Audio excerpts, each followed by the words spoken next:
Okay.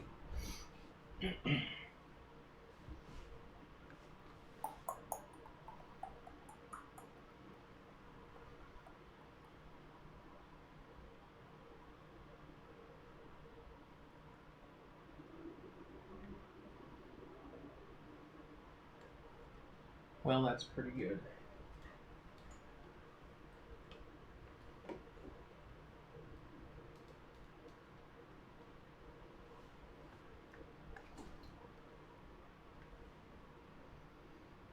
Okay, what's up, everybody? This is Jeff and Joe Robson. We're doing a Codex Space Wolves review. And it's been a while, so I'm a little bit rusty on this. I've also been streaming quite a bit, so 6.5 hours today on top of this, so my voice is going to be a little bit scratchy, but we'll fight through it. So if you are just now tuning in, this will be up on YouTube, or maybe you're even watching on YouTube. It'll go up tomorrow. Otherwise, if you're a sub, you can watch the VOD whenever. So if you, I mean, it's kind of funny that I'm saying this right now, actually. I guess it's for the people that aren't subs. If you want to watch this later and really go through the details, you can check it out then. I try to put this up immediately when the embargo allows me to, but that was Saturday, and I was actually gone this past weekend visiting family. And then Monday I was busy. So today's the day. We're going to go page through page of this. This is mostly from the angle of someone that's competitive and is pretty well versed on what a good army looks like and how to play it. There's a lot in this codex that is already out there. What am I looking for? There we go.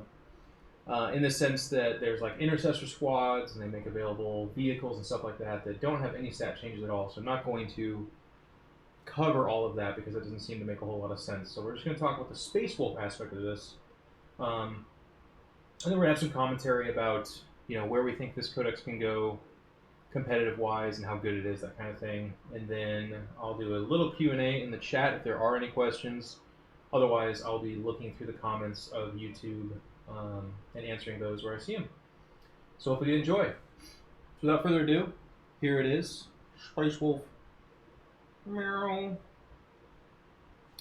Yeah, that light's got that glisten on that. Hopefully that won't reflect too much inside. So it's mostly meant to just give you an idea as opposed to be like exact photography of each page. In fact, I kind of don't like the angle of this. Let me see if I can fix it on the fly a little bit. Get it a little bit higher.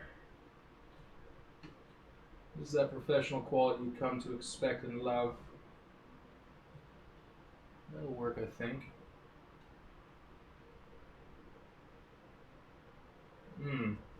Kind of.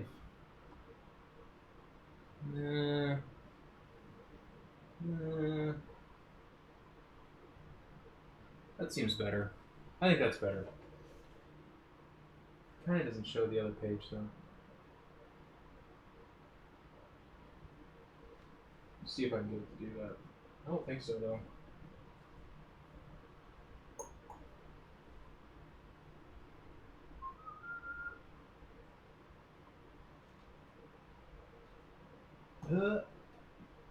Nope. Watch me just mess it up entirely.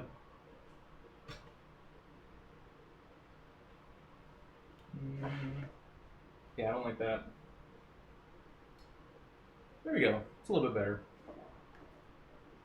We'll have to work with that. It's going to show the top left-hand side pretty well. Could be a little bit sharper, huh?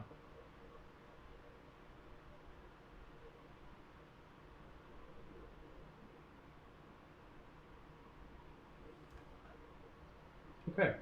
What's up, everybody? All right. Beautiful book, as always. Nice to be back out of the drought of lack of 40k content and whatnot. As always, they talk about all the heroes. Book's got a lot of characters, by the way. A lot of characters, which is standard of Space Wolves.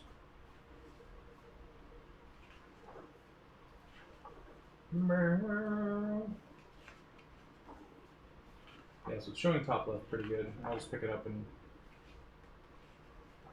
we'll look at the other part. Alright.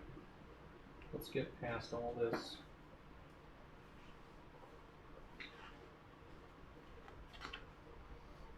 Okay. So first, the kind of abilities army-wide. So they shall know no fear, which just means you get to reroll leadership tests. Very powerful, hugely underrated. That's all it says for that. That's funny. Where's the page where it talks about? I'm gonna skip past the units real quick because I want to talk about the army-wide stuff. And I did print out the additional page that's missing from the codex, by the way. If you're wondering and you're looking to buy this codex, it's missing a page. So you just Google Space Wolves errata, and it was like the second or third thing. It takes you to the community website, which just says, here it is, sorry, print it out, and you're done. So I'm going to bounce around a little bit.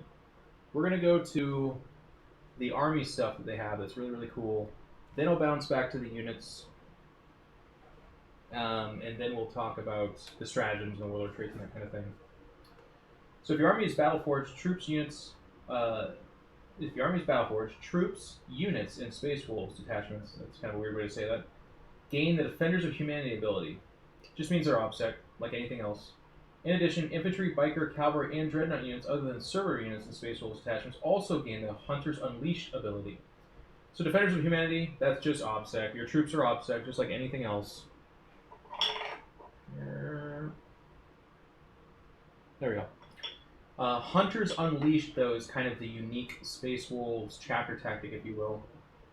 In any turn in which a unit with this ability made a charge move, was charged, or made a heroic intervention, you can add 1 to its hit rolls in the fight phase. In addition, characters with this ability can perform a heroic intervention if, after the enemy has completed all of their charge moves, there are any enemy models within 6 inches of them. They can move up to 6 inches when performing a heroic intervention, so long as they end the move closer to the nearest enemy model.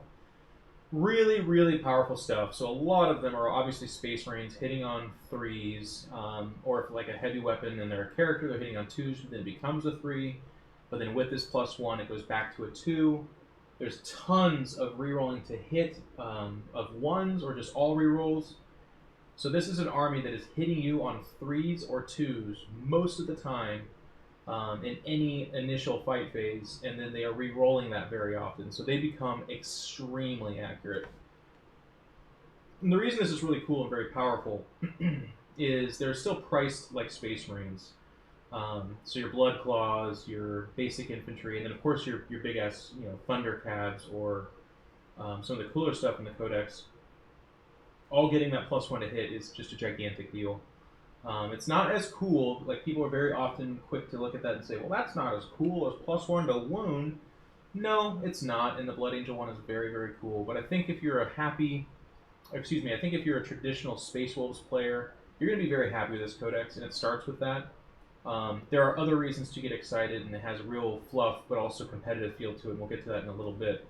But then the other part of this is the Heroic Intervention 6 inches. Now, I will tell you right now, as a Custody player that has a little bit of this kind of trickster play in my fight phases and my opponents, this is hugely powerful and very, very awesome. All of a sudden, those characters that would otherwise love to jump in there and assault a specific, a Stormlord or something like that, or what are they called? Anyways, a Rune Priest, Stormlord. And not want the business end of everybody else in that group, no longer can do that. So you're going to be denying options to your opponents, but you're also going to be catching your opponents off guard because they're going to forget about this. That's not to say you hide your codex and giggle to yourself and then have a gotcha moment, but it does mean, just in the name of Warhammer, that people are going to be like, Space Wolves, that's so cool you're playing them. I haven't faced them yet. And you're going to be like, well then, and then you're going to get them. And don't forget that heroic interventions can happen anywhere on the battlefield. So that's only the characters, but that's really sick. Especially since, like I said, you're going to want to have a bunch of characters. So not bad right off the start. I got to remember that you guys want to see the top left-hand side for the most part. Okay. Let's start off with some of the HQs. Logan Grimnar, excuse me. I'm going to talk about him in his sled. You can see him up here not in the sled, and that's fine. I think you almost always should take him in the sled. It's very, very powerful and nice. And if you want to take him outside of it, that's fine. He has all the same abilities outside of it.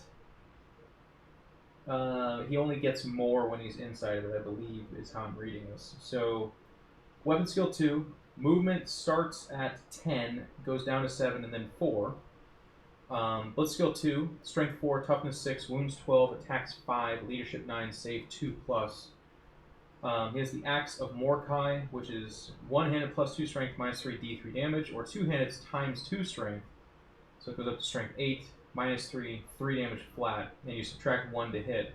But again, keep in mind, he'll have that plus 1 to hit because Space Wolves. So it'll be hitting on a 2+ with an axe that's meant to be hitting on 3. Then he has 2 wolves with him, Flurry of Teeth and Claws. Those are strength 5, minus 1 attack. And you make these attacks after he swings. And at full health, that's 6 additional attacks. So he has 5 of his own doing damage, and then he makes 6 strength 5 minus 1 attacks, hitting on 2s. Pretty dang sick.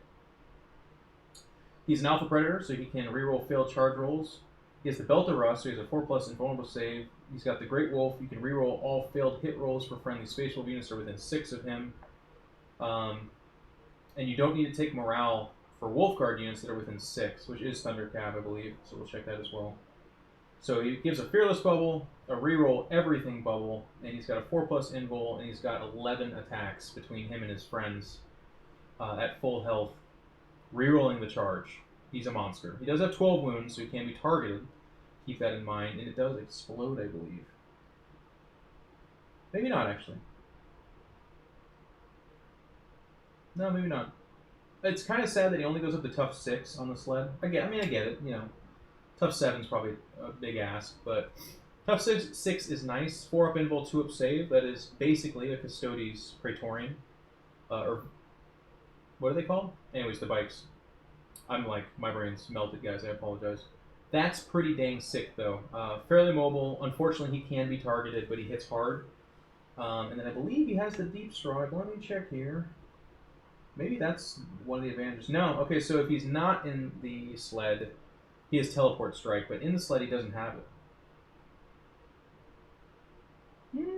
And his keywords are Imperial, character, vehicle, Storm Rider, Wolf Lord, Logan Grimnar. So we'll take a look and see if he can Deep Strike through the strategy and stuff like that, but it's kind of interesting. Outside of the sled, obviously at 7 wounds, tough 5. No, tough 4. Ugh. He should have been tough 5. Supposed to be the oldest Space Wolf, I believe, and like one of the oldest Space Marines in existence, but pretty cool. The reroll everything bubble is pretty sick. There's a lot of reroll 1s, but some of the stuff naturally has that or has a lot of access to that. Your long things have a reroll 1 natural ability as long as they're targeting the same unit, for instance. He's not that expensive. Well, I'll take a look at costs later, but I believe it's like, I think it's something like he's like a 185 or 160 or something, and at that price, you start to think about it. So a little bit, I have to look at some other things to kind of talk more about it. I would say he's pretty cool, and I initially was like, you gotta take him in the sled, but as I look at him, I'm like, it's kind of close. They serve different purposes, but a tough 6 vehicle with a 2 up save, which is nice, and a 4 up invul, which is also nice. I don't know, it's close. They have the ability to heal stuff, by the way, in their powers, so we can take a look at that too later. Arjak Rockfist, this is your Terminator hero. Movement 5, weapon skill 2, blitz skill 2, strength 5, tough 4, wounds 5, attacks 4, leadership 8, save 2+. He has the Foe Hammer, which he can throw at 12 inches. It's times 2 strength, so it's strength 10, minus 3 d3 damage. It's only assault 1, so it's kind of like a little extra thing that he does. When attacking characters or monsters, this weapon has a damage of 3 flat. So you take out the random of it, which is pretty cool. But again, 3 damage at most. Foe Hammer Melee is times 2 minus 3 d3 damage. Same thing, though, when targeting a character or monster, it's 3 flat damage. So then that's pretty sick. Now we're talking about a guy who has 4 base attacks, but there's all kinds of ways to get +1 attack. It does not say -1 to hit, which is nice, even though they naturally have a +1 to hit, but here You don't even have to worry about that. So if a guy has an additional -1 to hit or something like that, all of a sudden you're negating that, which is always a nice thing to be able to do. That's the train. That's what we get when we live here. He has Teleport Strike as well. Thane to the High King. Oh, you guys can't see his picture. I remember that. So that'll happen a whole bunch, so I'll forget to show you guys. You can reroll wound rolls of 1 for friendly Space Wolf units that are within 6 inches of this model. That's an amazing ability, especially since a lot of guys are strength 8, strength 10. That 1 is the only thing you have to worry about, so that's already a reason to kind of think about him. Champion of the Kingsguard, you can reroll failed hit rolls for Arjak Rockfist in the fight phase when targeting a character. In addition, you can make 1 additional attack in the fight phase for all models and friendly Wolfguard units within 6 of Arjak Rockfist at the start of the phase. 1 extra attack for everyone, for all models friendly Wolfguard units. We'll look at his keywords. There it is, Wolfguard. So he gets 5 attacks base, just all the time. He gives it to himself. Other guys, of course, have, if you want to really take advantage of that, have it as well. But there he is. It's a guy that gives everyone +1 attack and reroll 1s to wound. That is massive, absolutely massive. The kind of stuff that I just see a ton of people taking him. He's already got he's got 5 wounds, 2 up save. The Anvil Shield, too, has a 3-up invul save. In addition, reduce all damage suffered by Arjak Rockfist to 1 to a minimum of 1. So if he takes a 2 damage weapon to the face, it becomes 1 damage, 3 damage down to 2, so on and so forth. But there's so much potential here. He's got 5 base attacks. He's got a little throwing thing that's not the biggest of deals. He only moves 5 inches, but you can deep strike him in, and then he's a force multiplier. That's the thing. You could take away all his offense, and the fact that he gives reroll 1s to wound and reroll all misses and +1 attack, by the way. It's like way too much. He's an absolute steal. If you're playing Space Wolves, you have to take him. Sorry, not sorry. Bjorn the Fell-Handed.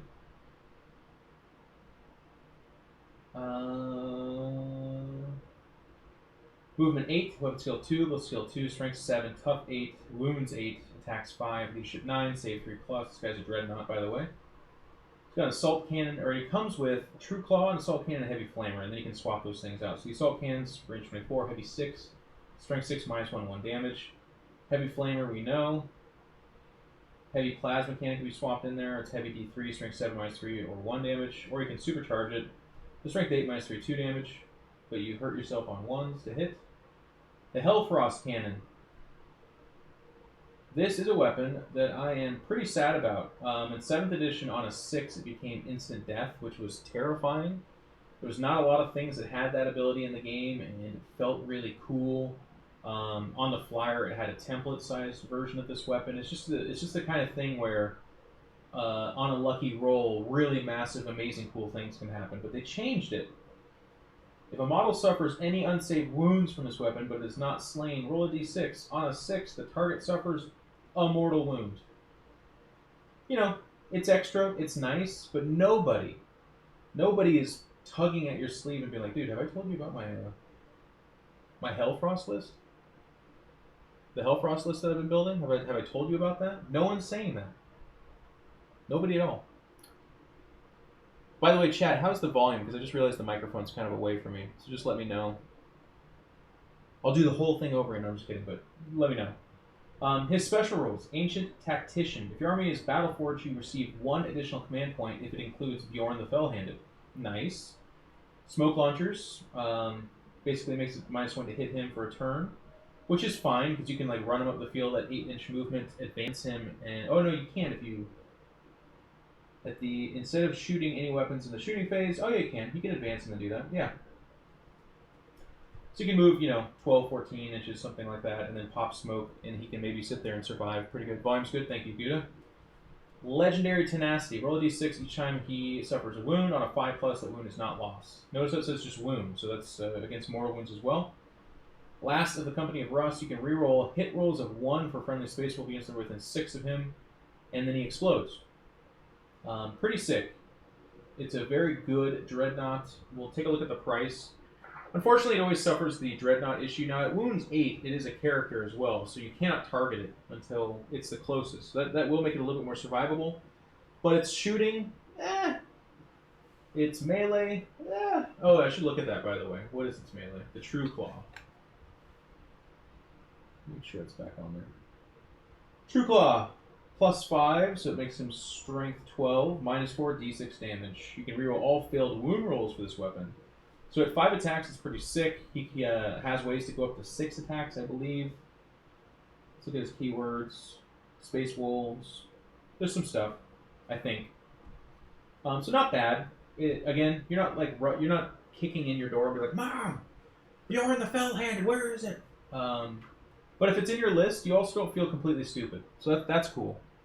Anytime there's a Dreadnought, you always have to like ask the story of it. And he's like, "Wow, I've had it since I'm 6 years old." But Bjorn the Fellhand's pretty good. Njal the Stormcaller, or Null maybe. Let's go with Njal. No, I'm just kidding. It's Null probably. Move 6, weapon skill 2, blitz skill 2, strength 4, tough 4, wounds 5, attacks 3, leadership 9, save 2+. It's got a bolt pistol. It's got Nightwing, which is range 12, assault d6, strength 3, AP nothing, 1 damage. That's a bird, isn't it? It's a Cyber Raven. Fuck yeah, of course it is. Staff of the Stormcaller. Strength is +2, so up to 6, -1, d3 damage. And Frag and Crack Grenades. Knows no fear, Lord of the Tempest. You can add 1 to any psychic test you make for Null the Stormcaller. Not bad. Psychic Hood, you can add 1 to deny the witch test you take for Null the Stormcaller against enemy psychers within 12. Situational, that 12 is a little bit of a bitch. Very easy to game around that, but you know, it just makes it's situational, but it's nice. You don't take him because of that ability, but you remember it and are really happy when it happens. He's got a 5+ invul save. Staff of the Stormcaller. You can reroll 1 failed deny the witch test for for Null Stormcaller in each of your opponent's psychic phases. Reroll's nice. Where's my water? Here. So the reroll's really nice.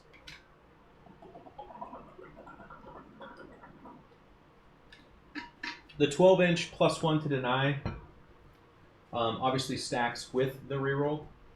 But again, that 12 inches is pretty situational. It's like Magnus, but that's not bad. It's not a bad thing to have. +1 to deny is huge, and then being able to reroll that is even bigger. He is a Psyker. He can attempt to manifest 2 psychic powers in each friendly psychic phase and attempt to deny 2 psychic powers in each of the enemy psychic phase. So we'll take a look at the costs at the end here. But he's basically the super Psyker for them, and he's all right. I don't look at this and just immediately leap for joy, but add 1 to any psych test is nice, +1 to the deny within 12, and then reroll denies, and he gets to do 2 of those. He's a one-stop shop, like pretty decent psychic phase guy, and he does have the Rune Priest rules, so I believe he goes with the stratagem. It's 3 command points. We'll talk about that in the stratagem section, where he can give a 6-inch -1 to hit bubble after he casts a power. So maybe rather than taking 2 or 3 Stormcallers, you just take the 1. Or Rune Priest, anyways. Then you can take him in Terminator Armor. He can Deep Strike in that situation, of course. And then he goes up to 6 wounds. And let's see if his invul improves. Yeah, his invul becomes a 4-up. Not bad. I don't know about the Deep Strike being that important for them. Their we'll look at their powers and just keep him in mind, I guess. Then there's a Rune Priest in Terminator Armor, which will be the same thing as a Rune Priest not in Terminator Armor, but guess what? A 2-up save and a 4-up invul. And you can Deep Strike, right? Nope, 5-up invul. Oh, Runic Terminator Armor can go up to a 4-up. Anyways, some of you guys are forging a hard narrative out there. Movement 5, weapon skill 2, blitz skill 3, strength 4, tough 4, wounds 5, attacks 3, leadership 9, save 2+. Can attempt to manifest 2 psychic powers in each psychic phase and to deny 1 psychic power. Okay. The cast 2 powers is really cool. You can make a pretty decent smite type list out of Space Wolves, but of course their powers are not bad either. We'll take a look at that. They have a healing power. They have this really cute one that if it kills something, it does D3 mortal to the next unit. If it kills something there, it has to kill the whole unit, I believe. Then it kills another thing. So that's, like, again, highly situational. But when that situation happens and you actually took Chain Lightning, your opponent's going to be like, excuse me, what do you have? Alright. And then there's the Rune Priest, but like I said, it's the exact same thing, just less. Ulrich the Slayer. Move 6, weapon skill 2, skill 2, strength 4, tough 4, wounds 5, attacks 4, leadership 9, save 3 plus. He's got a plasma pistol. You know the drill with that. Crozius Arcanum. Plus 1 strength, minus 1 AP, 2 damage. And then frag and crack grenades. Slayer's Oath. You can reroll failed hit rolls in the fight phase for friendly Space Wolves units within 6 of this model. If Ulrich the Slayer kills an enemy character or monster, then for the rest of the battle, you can add 1 to any wound rolls you make in the fight phase for any friendly Space Wolf units within 6 of him. Holy shit. Now, if Ulrich kills an enemy character or monster, so how likely is that? 4 attacks, a lot of access to becoming 5 attacks, of course. He does 2 damage. He's hitting on 2s. He's rerolling all 2s to hit, or all misses, excuse me. So it's highly situational. It reminds me a little bit of the Malmthrope from Forge World, where it's like the likelihood of this thing happening is very low, but when it does happen, it's pretty damn nice. It's the same thing here. Taking him and then trying to gamify that in any way, shape, or form is probably not likely. But putting him in your list is really nice because you get to reroll all failed hit rolls in the fight phase for friendly Space Wolves units within 6 of him. Just Space Wolves units, by the way. So that's, I'm sure, going to be. I mean, that's everything. I think that's vehicles, etc. But you know, it's the fight phase, so you're looking at Dreadnoughts specifically, and then all your guys. Now, the only shame of this is that all your characters, for the most part, are hitting on 2s anyways. So his reroll everything bubble becomes a little bit less important. Just because there's access to so much more of that. If he was like one of 1 or 2 guys that could do that, I would see much more of an argument for him. But because there's a bunch that do it, Healing Balms. Now this is really nice. At the end of your movement phase, Ulrich the Slayer can attempt to heal a single model. To do so, select a Space Wolves infantry, biker, or cavalry unit within 3 of him. That unit contains a wounded model that immediately regains up to D3 lost wounds. The unit can only be the target of Healing Balms once in each turn. It just says heal a single model. It's got to be a Space Wolf infantry, biker, or cavalry. So that's your characters. You can heal your characters up nicely, and that's pretty cool. That with Slayer's Oath, do you begin to look at him and say, maybe I will do this? Kind of. Let's not forget the plasma pistol. I actually kind of forgot to factor that in when he kills either a character or a monster. It becomes a little bit more likely. I always laugh when a character has a plasma pistol, but I'm like, yeah, man, I haven't seen it personally, but that one time the guy's like, you know what? I will supercharge it. There goes your guy. Wolf Priest. And Eternity Armor. Let's see if you guys can see it. There we go. You can have a Crozius Arcanum, Stormbolter, Teleport Strike, reroll all hit rolls within 6 in the fight phase. Spiritual Leader. Use his leadership, which is what he has as well up there. And then this guy also has the Healing Balms. And it is not limited in any way. It's the exact same rule. Don't think I'd take him in Terminator Armor. Yeah, I would just take a normal Wolf Priest, and I would. I like the Healing Balms. It just says, it doesn't say you can only use this ability once per turn. It just means that you can use it on one character or one model per turn. So you can heal multiple different guys. Not really a spammable thing. You're not going to be like, well, all my guys have healers. I wouldn't do that. Obviously, rule 3 and everything, but just still. Of course, you can take it as Primaris, and then standard Wolf Priest. There's that train. Love it. Let's talk about Ragnar Blackmane. That it? Yeah, there we go. What? Okay, he's got some wolves with him. That's what it is. So move 6, weapon skill 2, lift skill 2, strength 4, tough 4, wounds 5, attacks 5, leadership 9, save 3 plus. And he's got his 2 little doggies. They're exactly the same. They've got 3 attacks each, leadership 4, save 6 plus, tough 4, strength 4, ballistic skill 7. So you're not shooting with those guys. They are dogs after all. And then weapon skill 3. Yeah, we already covered Arjak Axis, and he's pretty dang good. You can have a bolt pistol. Frostfang, which is a +1 strength, -4, 2 damage sword, I believe. You got the Belt of Rust, which is 4+ invul. Warhowl, you can reroll failed charge rolls for friendly Space Wolf units within 6 of him. Jarl of Fenris, you can reroll hit rolls of 1 for friendly Space Wolf units within 6 of him. Insane Bravado, if Ragnar Blackmane performs a heroic intervention, increases attack characteristic by 3 until the end of the turn. That's my Adobe. Yep. That's fine.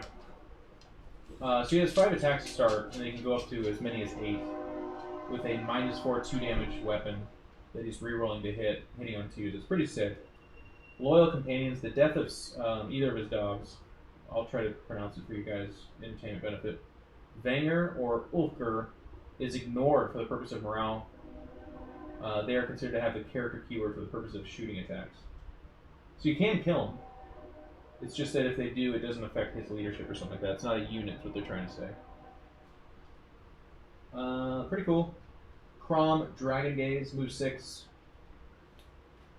Move this up. Weapon skill 2, low skill 2, strength 4, tough 4, wounds 5, attacks 5, leadership 9, save 3+.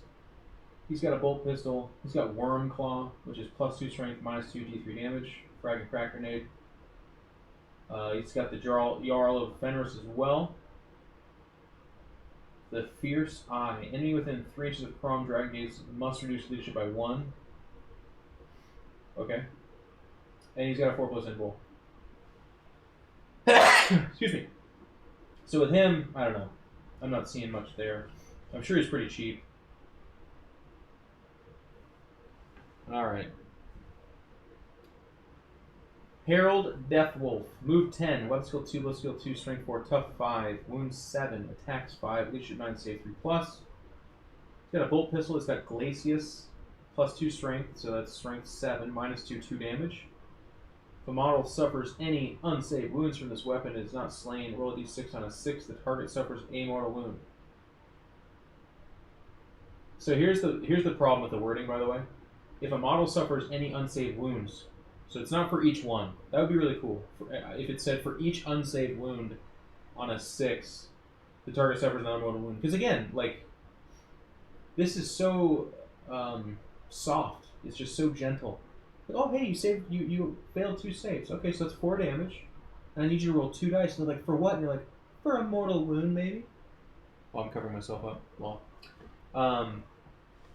And they're like, oh no! And then they roll, and they just obviously don't roll any 6 or maybe 1. You're like, there's 1 more for you, buddy.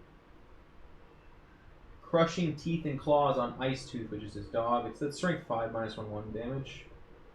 But you make 3 attacks with that. So he's got 5 himself. Obviously, like I said, almost any attack profile, just go ahead and add 1 to it, at least. Because Space Wolves, if they're not attacking you with that +1 attack, then what are they even really doing? But then he's got 3 on top of that. So that's like 9 attacks coming at you between him and his wolf. Pretty cool. There we go, you can see that. Expert Hunter. During deployment, you can set up Herald Deathwolf ready to outflank his prey. Instead of placing him on the battlefield at the end of your turn, at the end of your move phase, you can join the battle. Set him up so he's within 12 of any battle edge and more than 9 away. He's got a 3+ invul save, which is really cool. He's got the Jarl of Fenris, so he's rerolling 1 to hit rolls for friendly Space Wolf units. Lord of Wolfkin, all friendly Thunder Wolf units and friendly units of Fenrisian Wolves and Cyber Wolves within 6 of him can use his leadership. Mantle of the Trollkeen, add 1 to any saving throws, except saving throws used using an invulnerable save you make for Herald Deathwolf against shooting attacks. So he's got a 2-up save. He has a 3-up invul, and it's very particular to say that that does not become a 2-up invul. Which is fine. 8th edition's trying to get away from people having 2-up invuls. And if they do, like the Archon for Dark Eldar, they specify that you can't reroll it for any reason. There's a Wolf Lord, your standard Wolf Lord. You can take Jump Pack. Trying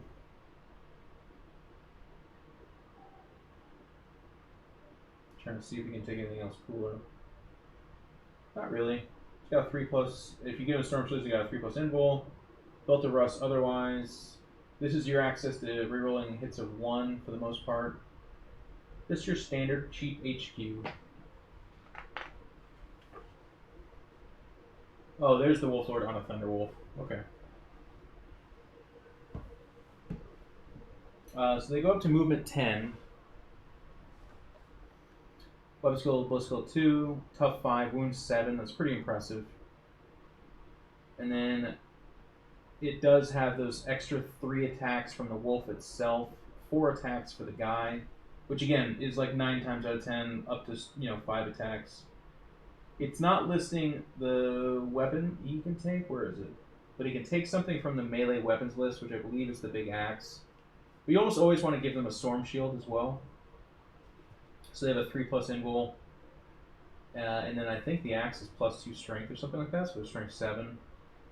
But 4 going on 5 attacks, rerolling most likely. Pretty sick. And then the Wolf Lord can go in Terminate Armor and Cataphract the armor, but why would you be doing any of that? He can be a Primaris, but why? And he can take Gravis armor, but why? And now, Canis Wolfborn. So this guy's on a wolf. Moves 10, weapon skill 2, blow skill 5. Not very good at shooting. Strength 4, tough 5, wound 6, attacks 4, leadership 8, save 3+. He's got a bolt pistol, but who cares? Or he can take one, rather. Wolf Claw is +1 strength, so strength 5, -2, 1 damage, and it's lightning claw, so you reroll all wound rolls, and you make 1 additional attack if he's got 2 of them, which he does. Frag and Crack Grenade, his dog has got 3 extra to strength 5, -1, 1 damage attacks. Born of Wolves, you can make 1 additional teeth and claws or crushing teeth and claws attack in the fight phase for all friendly models in Thunderwolf and Riesian Wolves or Sidewolves units that are within 6 of Canis Wolfborn at the start of the phase. Reroll Charge for Canis Wolfbane, and then Champion of the Death Wolves can reroll all wound rolls of 1 for friendly Space Wolf units that are within 6 of him. So he's your essential, like, oh, I'm running 15 Fenrisian Wolves, 3 Thunderlords, and him. Like he's just a huge force multiplier. Gives all those guys an extra attack on their dogs. And then you reroll rolls of 1 to wound. Yeah, those are pretty good. He's not bad himself either.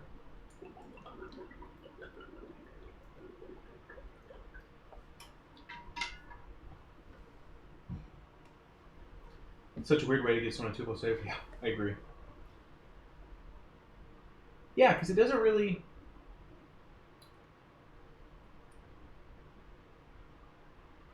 It honestly doesn't affect anything at all, right? Like, if he just had a 2+ save, it would be exactly the same. Because I'm trying to be like, no, if someone's got -1 to... No, because even then, it still just becomes a 3-up, which is exactly what a 2-up save would have been if someone had -1 run. I don't know. Wolfguard Battle Leader. Are these characters? Yeah, they're characters. Move 6. I mean, honestly, what you're looking at here is Wolfguard Battle Leader on a Thunderwolf. This was like the cheap way back in the day to get extra guys on wolves. They only have 3 attacks. They're wound 6, tough 5, strength 4, blow skill 3, weapon skill 2, move 10 because they're on a wolf. 3-up save. But these guys can take, I believe, Storm Shield, yep.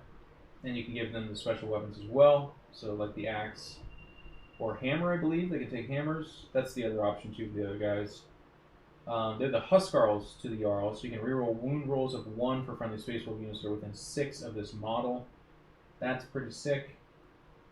Again, you're swinging a lot of strength 8 and stuff like that, so that's worth considering. But for my money, this is just a slightly cheaper version of a Wolf Lord, right? It's got like 1 less attack. It's just like it's like the Wolf Lord Light. So it gets around the rule of 3 a little bit. That's if I'm wrong about that, someone can let me know, but otherwise I think that's pretty much what it is.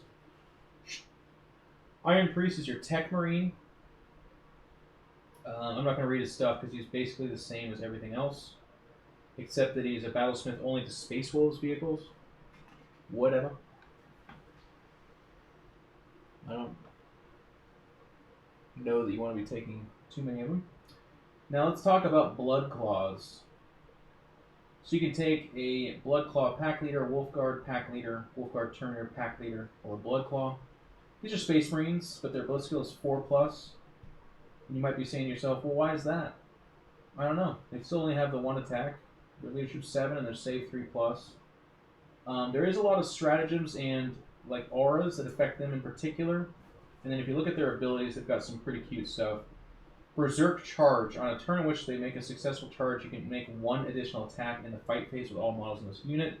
So then they become 2. We saw a lot of ways to get them up to another additional attack.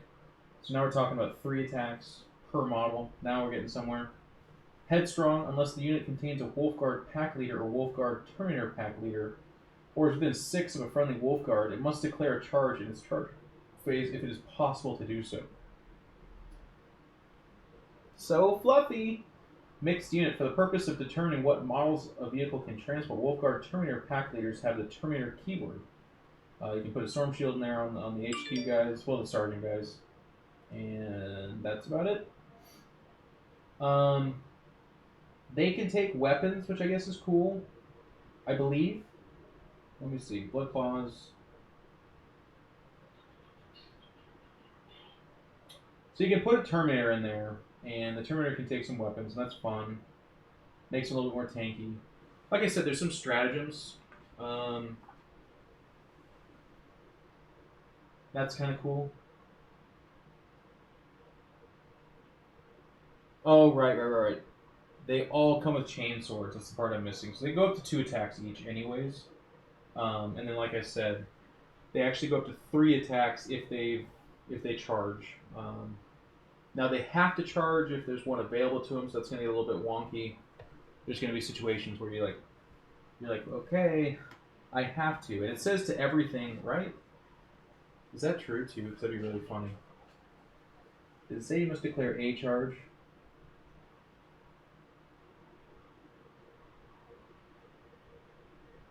Okay, so if they don't have a pack leader within 6, they must declare a charge in its charge phase if it is possible to do so. Now it does just say a charge. I was thinking it'd be funny if there's like 17 units around them and they're like, I declare charge to everyone because I have to. You're like, okay, here comes Overwatch. Grey Hunters.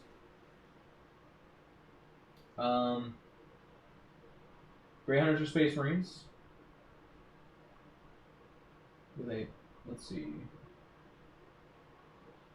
You can put a Terminator in there as well, which is pretty cool.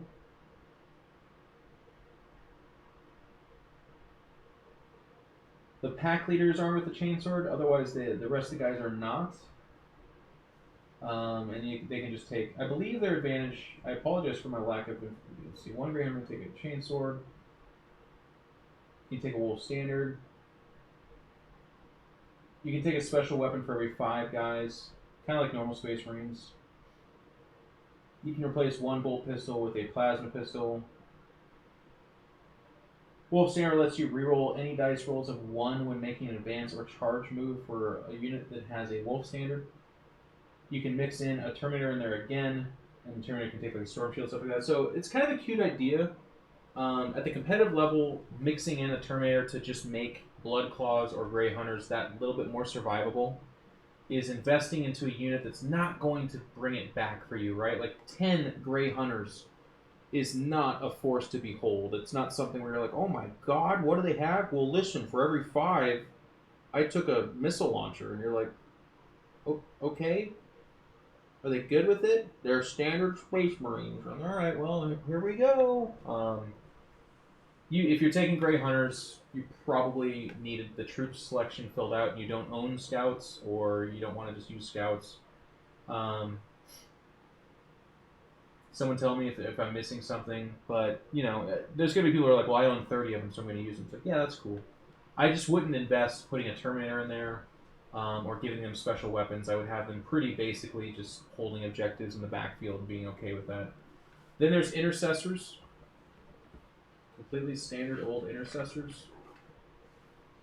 Wolf Scouts. Now the silly thing about Wolf Scouts, guys, is they still are elites. They can take Camo Cloaks. They did update the rule, though. Wait a second, did they? During deployment, you can set up this unit behind enemy lines instead of placing it on the battlefield at the end of any of your movement phases. The unit can join the battle, set it up that is within 6 of any battle edge. No, so they outflank. Oh. Yeah, they're not a troop. They have outflank instead of just the normal scout rule. I'm sorry, it is not good. That is not good. The fact that they're elites means that they immediately become just a huge tax. And I'll tell you what, like, if you're gonna make something an elite that's like something like a scout, you got to make them sexy. There's got to be a reason to take them, other than there's beer and pretzel on the table and you and your friend are just having laughs. Because outflanking's not it. If they had like 2 base attacks and then like if they had some crazy way to get to like 4 or 5 attacks, then you're like, oh right, scouts pack quite the punch. But as it is, you're like, they're just worse. Reavers aggressors, you know the drill. You can take servitors, which I haven't looked through the Space Marine book. This was before I was a reviewer for GW, and I haven't read it since. I don't know if just pure Space Marines get access to servitors, but all in 7th edition when I played against Space Wolf players, they had servitors sometimes. They can take weapons. They're dirt cheap is what's kind of nice about them. They only move 5. The bliss skill's 5. They're not hitting anything. Only 1 wound. Only a save 4+. They too are an elite, so I guess they can like fill out a brigade okay for you. But a Space Wolf brigade is already kind of a silly thing. Blood Claws are theoretically Space Wolf Scout equivalent.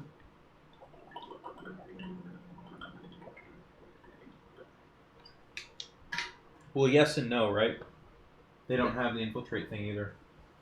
But they are troops. And I think they are a little bit cheaper, so that's nice. But otherwise,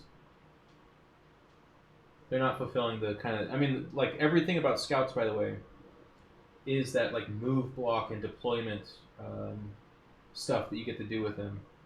Anything on top of that is nice, but it's not, like, why you take them. You know, you don't take Scouts because they're amazing with a heavy bolter or missile launcher. You take them so you can deny your opponent from dropping on top of you. All right. Lucas the Trickster. Move 6, weapon skill 2, blitz skill 2, strength 4, tough 4, wounds 4, attacks 4, leadership 8, save 3+. He's got a plasma pistol. He's got Claw of the Jackal Wolf.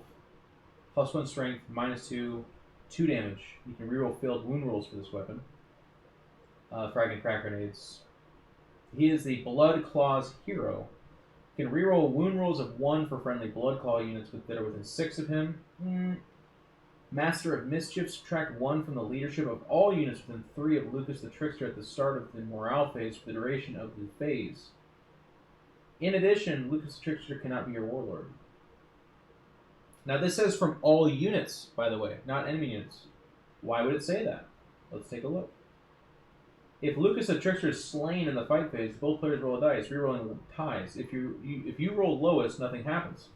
If you roll highest, the unit that landed the blow immediately suffers D6 mortal wounds. That's awesome. Pelt of the Doppelganger.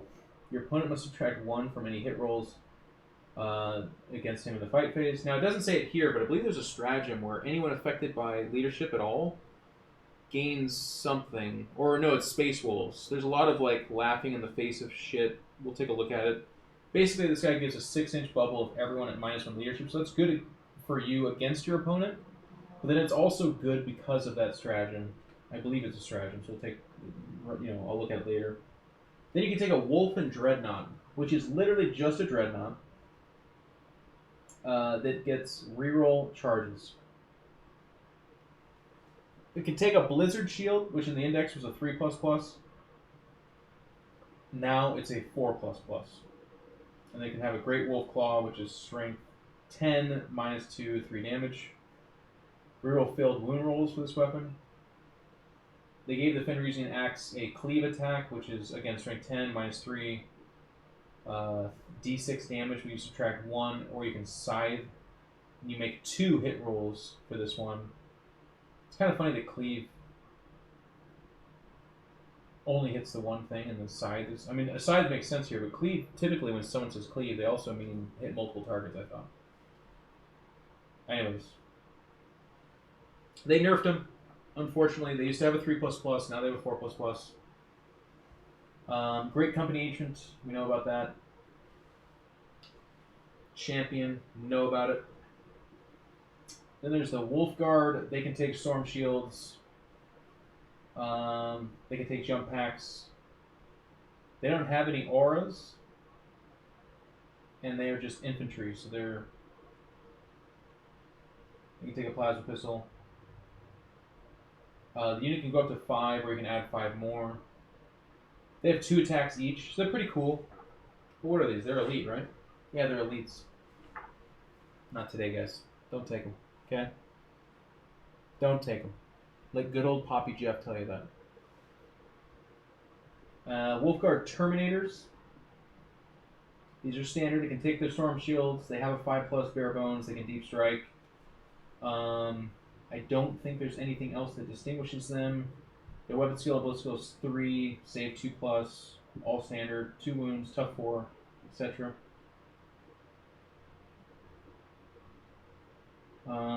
I think they're literally just the same. I'm not seeing. They take Power Fists, Power Swords. I guess they can take Hammers probably. Dreadnought, and then Wolfguard Cataphractii Terminators. Wolfguard Tartarus Terminators. No, this is all the same. Get out of here. Contemptor and Redemptor Dreadnoughts, blah, blah, blah. Let's look at the really good stuff here. Wolfen. So they move 7, weapon skill 3, bullet skill 5, strength 5, tough 4, wounds 2, attacks 3, leadership 7, save 4+. The leader is exactly the same except he has an extra attack. The unit can go up to 10. The pack leader takes Frost Claws, and each Wolfen just gets Wolfen Claws, but fear not. Any model may take a Storm Frag auto launcher, and any Wolfen may replace their Wolfen Claws with Frost Claws, a Great Frost Axe, or Thunder Hammer and Storm Shield. You're going to want to take the Thunder Hammer and Storm Shield, in my opinion. The Great Axe was really cool in 7th edition, and I could still see units taking him, but what is the Great Frost Axe? It's +3 strength, so you go up to strength 8, -3, D3 damage. The bearer can make 1 additional attack with this weapon on a turn in which it was charged. So that's kind of cool. You go up to 4 attacks, but then, like I said, a lot of access to 5 attacks. But a Thunder Hammer. Strength ×2, so your strength 10, -3, 3 damage flat.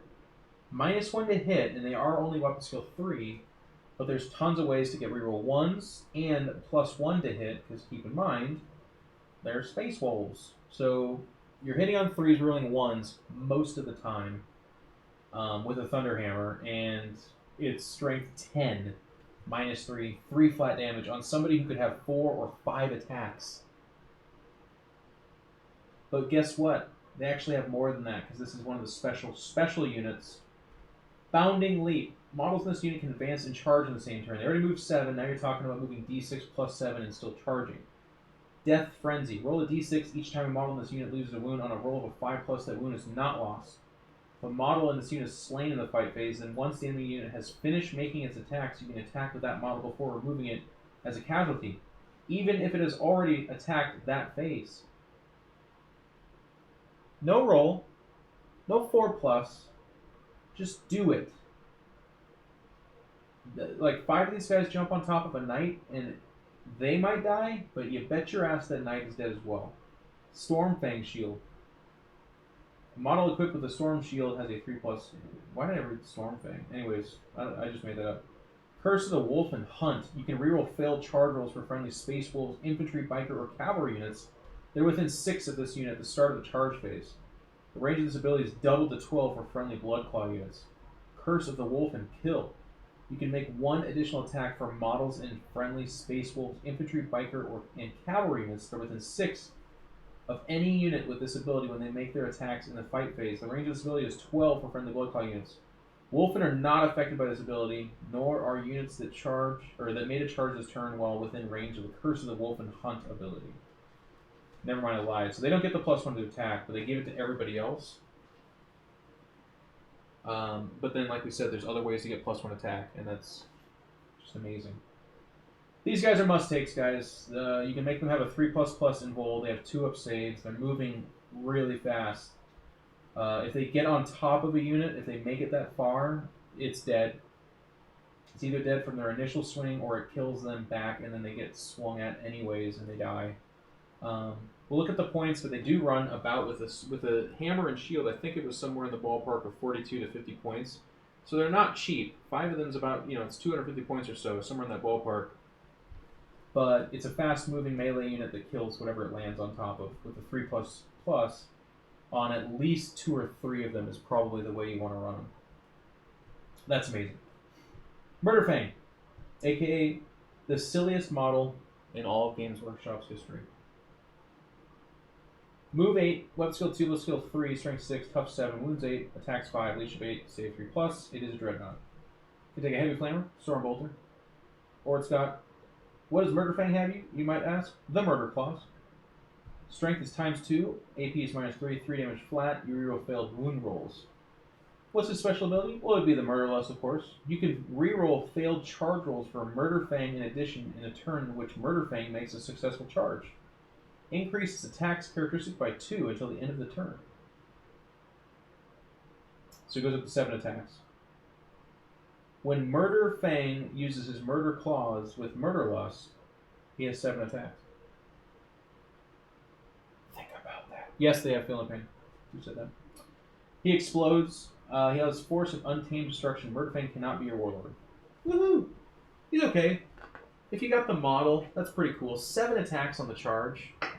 Rerolling to wound, doing 3 flat damage is not bad. He's a character, so he can hide behind lines as well.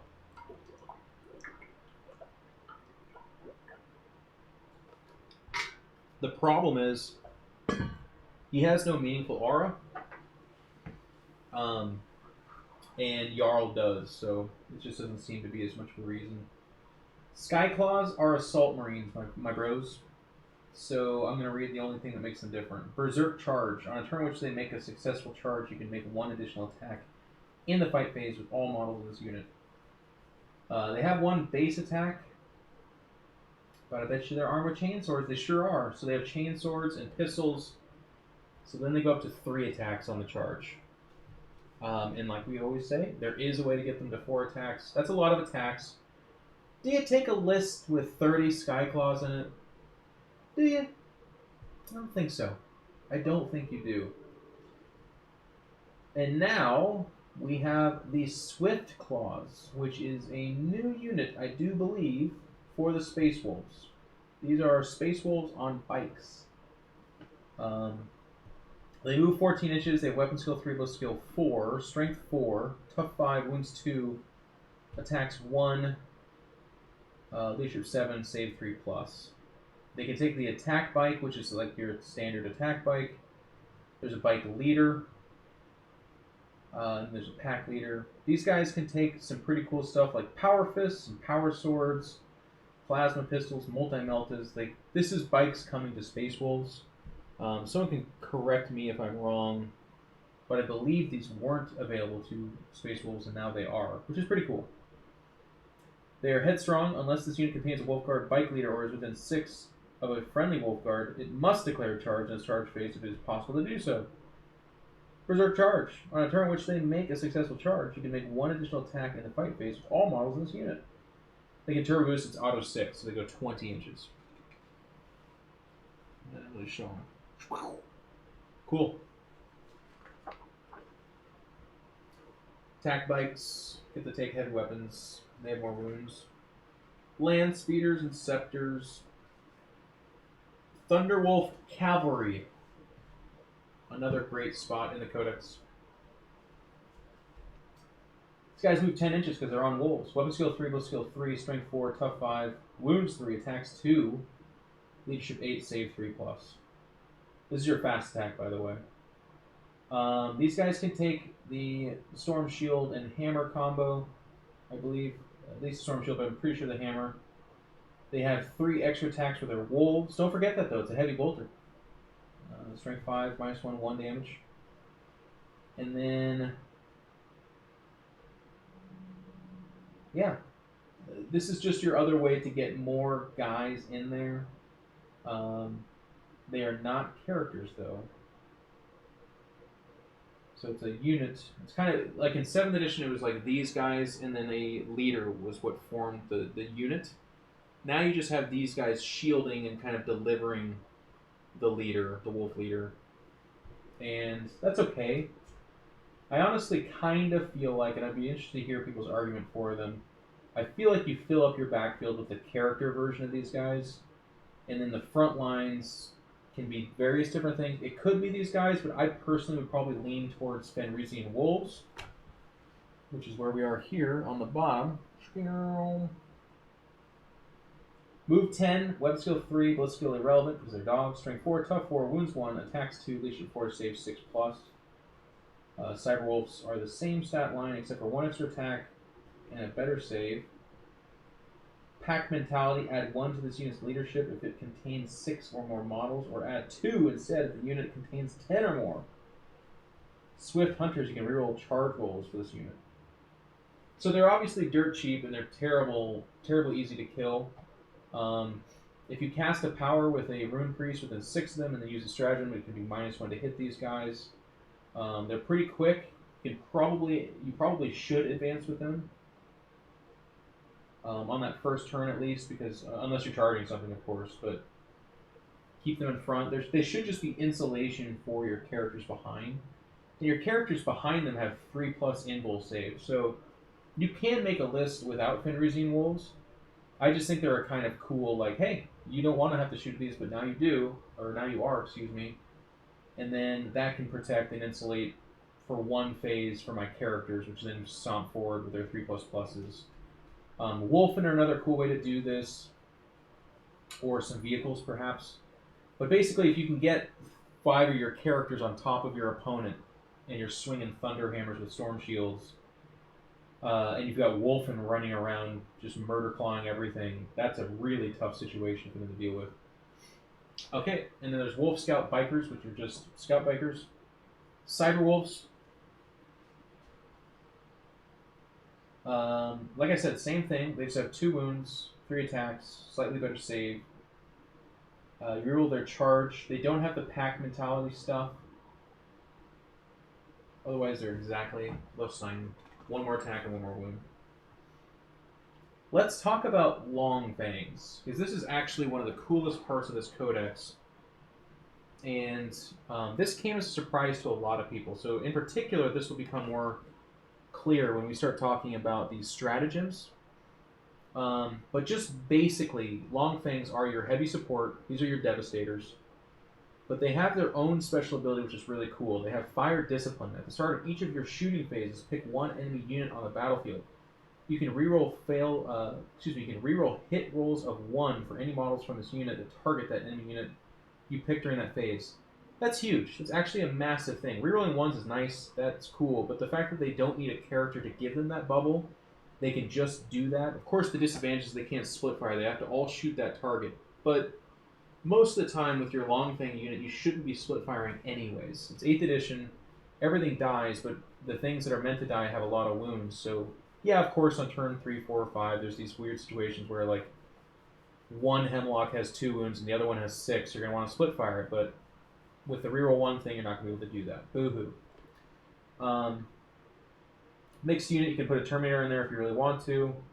They can take an invul. So the reason, like, the mixed units are kind of cool, by the way, in these new codexes, is you can give that guy the 3++, and he just has a 2++, and if this unit is sitting in cover, it makes them all but immune to damage from DACA. And then if anyone's like, well, I'm going to fire my 4 last cans into that unit, then the Terminator can be like, throw up his shield and hopefully absorb that damage. This is a big deal, and this is not by accident, by the way. You might look at that and be like, is that in the fluff? Is there a Terminator that always hangs out with each of these units? No. This is the game testers looking at units like Devastators and saying, what's the problem with them? Well, more often than not, a Devastator unit is so scary and so expensive and hits so hard that it's around for 1 or maybe 2 turns because your opponent's like, that thing's gotta die. And at the end of the day, they are just tough 4, 3-up save Space Marines holding a very expensive gun. So being able to mix in a Terminator is really cool. For a 5-man unit, would I do it? No, I don't think so. But if you went up to a 10-man unit, which again, with them naturally rerolling ones when they want to murder rate something, especially in this knight heavy meta, that might make some sense. You might want to, if you're doing a unit of 10, you absolutely should put the Terminator in there for that extra durability. A unit of 5, it's debatable, but you can. Because, he's also a nice backfield melee guy and that kind of stuff. Now, Longfangs become phenomenal with their stratagems. And I'm just going to kind of touch on this for a second because we're going to get into the stratagem and talk about them more specifically. But they have a stratagem where they ignore all modifiers to their hit roll in the shooting phase. So that means if they move, where they would normally become -1 to hit, they're now not -1 to hit. If you're shooting at a Hemlock from a Laytok that is 40 inches or 30 inches away, instead of it being -3 to hit with the stratagem, it's now you're hitting it no matter what. You're hitting on 3s, rolling 1s. That's absolutely insane. They cast a couple of powers on you that would otherwise make you not be able to hit things or at -1 or something like that. Nope, you're now hitting normally. Pretty big deal. That makes this unit reliable and good at pulling something down out of the sky or knocking a robot onto the side, that kind of thing. Very, very cool. So they can take last cans, they can take missile launchers, they can take plasma weapons. If you want to keep them cheap and do like heavy bolter and missile launchers, so you can use the stratagems to put mortal wounds on stuff, that's an idea. Me personally, I would run a unit of 5 or so, either in missiles, so they're pretty good against DACA with their smaller fire, or good at hitting big stuff with their D6 damage as well. And then, I guess you give up range though, right? Yeah. Anyways, various different ways to do this, but that is pretty darn sick. And then here's the Space Marine vehicles you can take.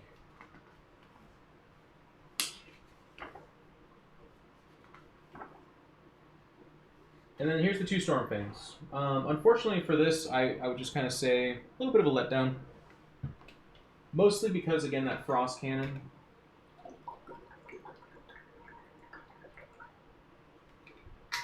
is just pretty underwhelming.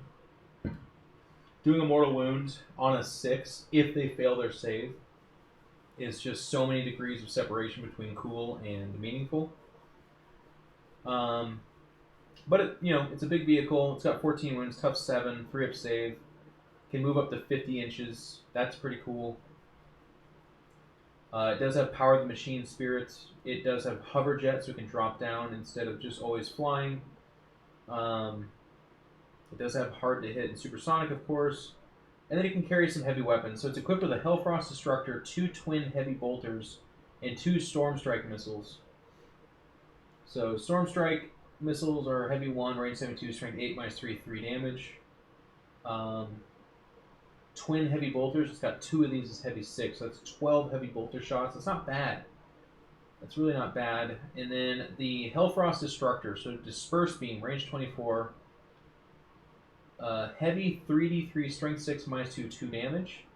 Focused Beam is range 24, heavy 3, strength 8, -4, d6 damage. So not bad. The range 24 is not great. It doesn't even, it does have, on a 6, the target suffers a mortal wound. But literally they have to fail a save, roll a 6, and then take 1 extra mortal wound.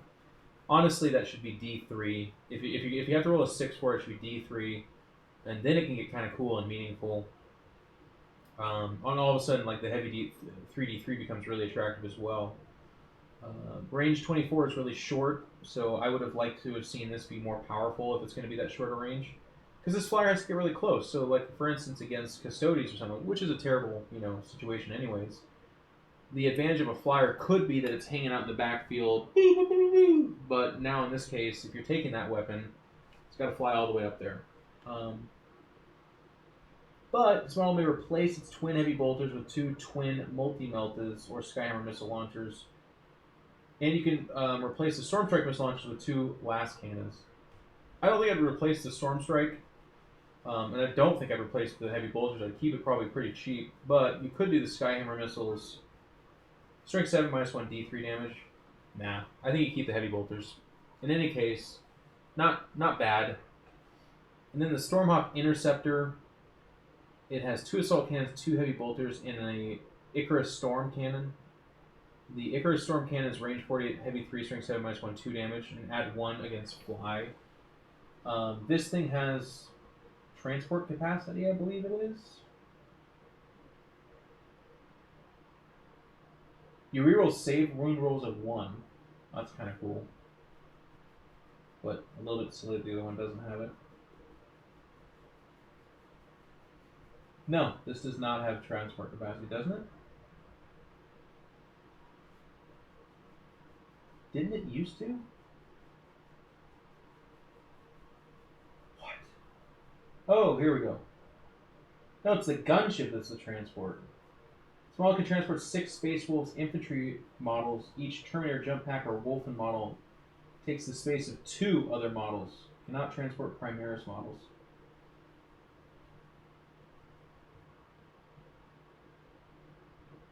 So it can transport 3 Wolfen guys.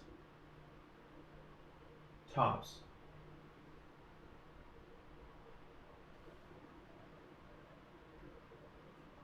That's not how I would have done it. I don't think I would. I would make it so they can only transport 5 Wolfen, but I really. This game does not break wide open when a guy's like, "What's in that transport?" And he goes, "5 Wolfen," and he's like, "Oh my god, are you cereal?" And he's like, "Super cereal," and then it flies up, and then 5 Wolfen step out, and you have 0% chance to win. No, I don't think so. I don't know. I would let my Space Wolf brethren play with it, man. Then there's the Storm Wolf, which is that chassis, but it's a transport. It's equipped with 2 last cannons, 2 twin heavy bolters, and a twin Hellfrost cannon. So instead of the more shots, it's 2d3 and it's heavy 2. Pretty cool though. So 3 different versions of that flyer. I don't think you take them, guys, is the honest answer. I'm just saying that if you were like really excited about the transport, I would let you have 5 Wolfen in it. I don't. There should be a flyer that carries more. Yeah, okay, so that's a fair trade-off. Have less firepower. Don't put the transport capacity on the one that's called the gunship, and the other one's the interceptor. It's supposed to be like good against flying vehicles, but it's like, would you take a whole Stormfang just to shoot at vehicles in the sky a little bit better? Would you really?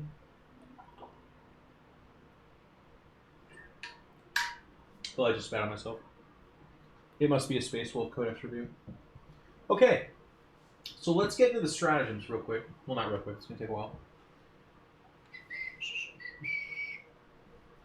Again, I'm not going to read the ones that you guys already have because you're Space Marines. Orbital Bombardment, you know. Kill Shot, you know. It's for the Predators. Flak Missiles, they're D3 mortal wounds off the missile launcher when targeting something that has flying. Overwhelming Impetuosity. Use a stratagem at the start of the fight phase. Select a Blood Claws unit from your army that successfully charges turn and is within 1 inch of an enemy model, or unit, excuse me, with a higher power rating. You can reroll failed hit rolls for the Blood Claws units, attacks that target that enemy unit. It's only 1 command point. So if you are taking a lot of Blood Claws, and like I said, you're gonna hear Blood Claws a few times in the stratagems. And you got like, Luca the Trickster and stuff like that. Okay, I'm starting to look at something pretty cool.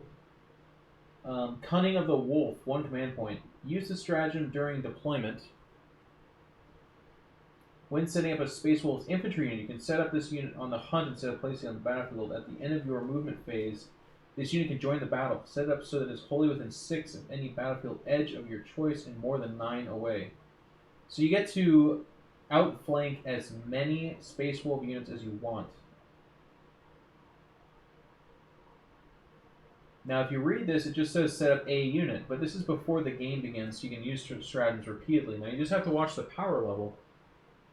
But this is pretty amazing. This is where you get those Wolfen off the table edge. You can do a couple of cool characters off the table edge. Outflanking is really, really awesome. It obviously chops up the board, but it keeps you out of harm's way. And again, with a unit that has storm shields, you probably have one turn at worst to absorb firepower when you outflank like this. Otherwise, if you're running up the field, it could be multiple turns. So this is your inbuilt way to do this, and this is phenomenal. Very good. Trophies of Fenris is your 1 or 2 relics for 1 or 3 command points. Cloaked by the Storm, 3 command points. Use a stratagem in your psychic phase. Choose a rune priest from your army that successfully manifests a psychic power in this phase. Your opponent must subtract 1. Okay, I'll give you a little bit. From all hit rolls for ranged attacks that target friendly Space Wolf units that are within 6 of this model until the beginning of your next psychic phase. This is a fantastic reason to take Rune Priest. Now, 3 command points is a lot, especially with the Space Wolf army. You're not going to be having 15 command points. I mean, you could, but you probably shouldn't. You should have been spending those points on cheap. Well, I guess you could do like 2 battalions. Anyways, it's very expensive. I don't think it should have been 3. It's just -1 to hit. I think they looked at it and said, yeah, but it's a 6-inch bubble. But there's entire chapter tactics that just naturally have a -1 to hit. And this is like several degrees of separation, and it comes with attacks if you have to have a Rune Priest. So again, I personally think this is very powerful and very good, but I probably would have, in my opinion, made it cheaper or easier to utilize. I would set any character, something like that. In which case you'd be like, Jeff, you're crazy. I know. But -1 to hit is super, super common. I think there was a lot of worry and respect for looking at the Space Wolves and being like, these guys hit hard and they hit super accurately and they will mincemeat people. And they may be right, and they play tested it and they handled this stuff a lot longer than me. But just at first glance, I say this is very powerful, but I would have made it a little bit easier, I guess. Wisdom of the Ancients, it's that really weird Dreadnought thing where everything within 6. Well, okay, so this one's reroll hit rolls. That's actually a little bit better. Other ones are like leadership, and it's like, wow, take a Dreadnought, and he's like, Gentlemen, Dreadnought, the Xenos. And you're like, okay, well, I don't think anyone's ever used that stratagem. Let's just put it that way. Mentor's Guidance, 1 command point. Use a stratagem in your shooting phase or in the fight phase. Choose a Space Wolves character other than a Wolf Priest within 6 of a Wolf Priest from your army. You can reroll all failed wound rolls for that character in this phase. It's only 1 command point. That's the part that's really nice. You do have to be within 6 of a Wolf Priest, but that once again is, well, it's not a Rune Priest, excuse me, but a Wolf Priest is pretty cool. Keep in mind that's the guy that heals you and also helps you reroll hits. Now you're rerolling all your failed wound rolls for your character. So this is amazing, again, in this Knight meta where you got a Thunderhammer, Storm Shield guy, and you're worried about rolling, 1s and 2s if you don't have the reroll 1 stuff. And you want all those wounds to get through, wounding on 3s. Here you go. So again, we're not Blood Angels, but we have a lot of access to rerolling everything, which is pretty incredible. Alright. Lone Wolf. This is one of the coolest stratagems in this entire book. It's not the most amazing. It's situationally very strong. But it's so fluffy and so cool. I'm just so proud of everyone that helped bring this into the world. Use this stratagem at the end of your phase. If there's a Space Wolf infantry unit from your army other than a character or servitor or a wolfen that has been reduced to a single model, that model's wound characteristic is increased by 2, and it gains 2 wounds. It gains the character keyword, and you can reroll failed hit and wound rolls for it the remainder of the game. So again, we're mostly talking about a Blood Claw or your offhand Space Marine or whatever. But he goes up to 3 wounds. He rerolls everything and gains character for 1 command point. So again, this is not going to transform your army. This is not going to, but there's going to be a situation where for whatever fucking reason you've got 5 Space Marines or 5 Blood Claws in the back of someone's field or in your own. They kill it to a man. You spin the command point. They now can't kill the final guy, and that final guy goes over and beats down on a unit of Howling Banshees or whatever. Just something cool. And it's going to be that sequence of events that is just, you're like, this is the coolest thing ever. Maybe it never happens. Maybe it happens once in every 50 games, but it's awesome. I'm really, really happy with that. Chooser of the Flame, Flame. Chooser of the Slain, 2 command points. Use this stratagem immediately after your opponent set up a unit that is arriving on the battlefield. Your unit must be visible to a rune priest, and then you just get to intercept it. But you do it at -1 to hit it. Okay. It's the same as everybody else's, but unfortunately it means a rune priest has to be able to see it. Laugh in the Face of Death, 1 command point. Use the stratagem in the fight phase. Choose a Space Wolves, Infantry, Biker, or Cavalry unit from your army that is affected by enemy's ability that modifies their leadership. You can reroll all failed hit rolls for that Space Wolves unit in this phase. Dang, I thought that actually... No, it's so funny. Affected by an enemy unit's ability that modifies their leadership. So literally your own guy that gives you -1 leadership doesn't actually trigger this because he's not an enemy unit. That is so funny that they specify that. I would have just said that if you were suffering any leadership at all, you reroll all that.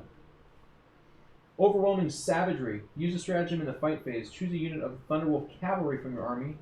You can reroll wound rolls of 1 for that unit in this phase. 1 command point. Sure, I would do that all the time. Only in Death does duty end. That's your character swinging again for 2 command points. Howl of the Great Pack, 2 command points. Use a stratagem in the beginning of the morale phase. Choose a Wolf Lord from your army. Friendly Space Wolf units within 12 of that model automatically pass morale tests in this phase, and your opponent must add 1 to morale tests taken by enemy units within 12 of that model in this phase. I wouldn't have made this 2 command points. It's a 12-inch Fearless bubble, but it's specific to that character. So there's going to be situations where, like, your dev unit's not next to this guy. I shoot them, you lose 3. You're really worried about that roll. You also already have the reroll, because you know no fear. But the -1 leadership within 12 to your enemy is pretty cool. So if you're with, like, in the middle of your opponent, you cast this, -1 to all the units. You did 5 or 6 casualties to each unit. Now all of a sudden they're picking up multiple models. That's kind of cool. True Grit for 1 command point. Use the stratagem in your shooting phase. Choose a Space Wolf infantry unit from your army that is within 1 inch of an enemy unit. In this phase, models in that unit can fire their auto bolt rifles, bolt guns, bolt rifles, and bolt carbines as if they had pistol 2 type. Models that do so cannot fire any other pistols in this phase. That is amazing. So it's just your bolt guns, so that's not the most incredible thing, but you know, for intercessors that's really cool. But it's just 1 command point to basically unload a bunch of bolters into your opponent, and then also swing at them in the melee. That's pretty cool. It makes holding up Space Wolves that much harder, and with all the Eldar shenanigans out there, that's pretty nice. Seeking a Saga. Use a stratagem at the beginning of the fight phase. Choose a Space Wolves character from your army. It's within 1 inch of an enemy unit that is of greater power rating than that character. You can reroll failed wound rolls for attacks made by the character against that enemy unit. So there's a couple of ways to get at this kind of a result, like we were saying, but this is just 1 command point if they have a higher power level. Do it. The Wolf's Eye. It sounds like a reference to a butthole. 1 command point. Use the stratagem in your shooting phase when a unit of Longfangs from your army is chosen to make its attacks. You can reroll either failed hit rolls or failed wound rolls for that unit for this phase. 1 command point. It's in the shooting phase, it specifies, and it's for Longfangs. You can reroll either failed hit rolls or failed wound rolls for that unit. It's worded a little bit weird. I think it means both, though. I don't think it means either or. Does it, you think?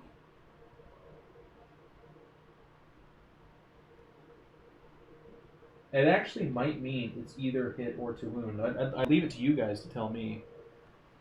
You can reroll either failed hit rolls or failed wound rolls for that unit for this phase. To me, that means 1, not both, which is unfortunate, but it's only 1 command point. So again, this is a unit where for 1 command point, you're rerolling all wound rolls, and if you target the same unit you selected earlier, by the way, with your Longfangs, you're already hitting on well, normal, but rerolling ones. And then there's another one somewhere in here where you ignore all modifiers. Excuse me. Talismanic Shield for 1 command point. Use the stratagem at the beginning of your opponent's psychic phase. Choose a Space Wolves character from your army. That character can attempt to deny 1 psychic power this phase as if it were a psyker. Pretty cool. I would say this kind of thing, it's not like your absolute must-do, but if your opponent's like, I'm going to smite you, and then they roll a 6 or a 5, you can be like, okay, 1 command point. Oh, look, I rolled higher than you. It doesn't go off. I wouldn't, like, have this page bookmarked and be like, Magnus? Oh, you already rolled 11. Here we go! No. But it's cool. Not every book has access to that, I believe, and that's nice. Armor of Contempt, 1 command point. Use a stratagem when a Space Wolf's vehicle from your army suffers a mortal wound on a 5+ to ignore it for that phase. So we've seen that before. Hellfire, rounds, or shells, excuse me. That's your D3 mortal off your heavy bolter. Living Storm. Use a stratagem in Space Wolf's Psyker. My reading is terrible right now. Use a stratagem if a Space Wolf Psyker from your army is within 6 of at least 2 other friendly Space Wolf Psykers, and manifests the living lightning psychic power. Whenever the power would inflict D3 mortal wounds, it instead inflicts D6 mortal wounds. It's more that you have, like, if your list is going to have 3 of these Psykers anyways, this is pretty cool. It's only 1 command point, and D6 mortal wounds is really nothing to sneeze at, especially with how reliable it can go off and stuff like that.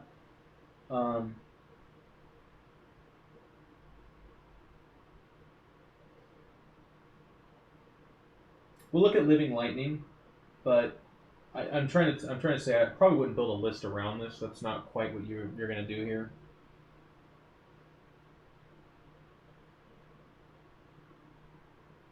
Yeah.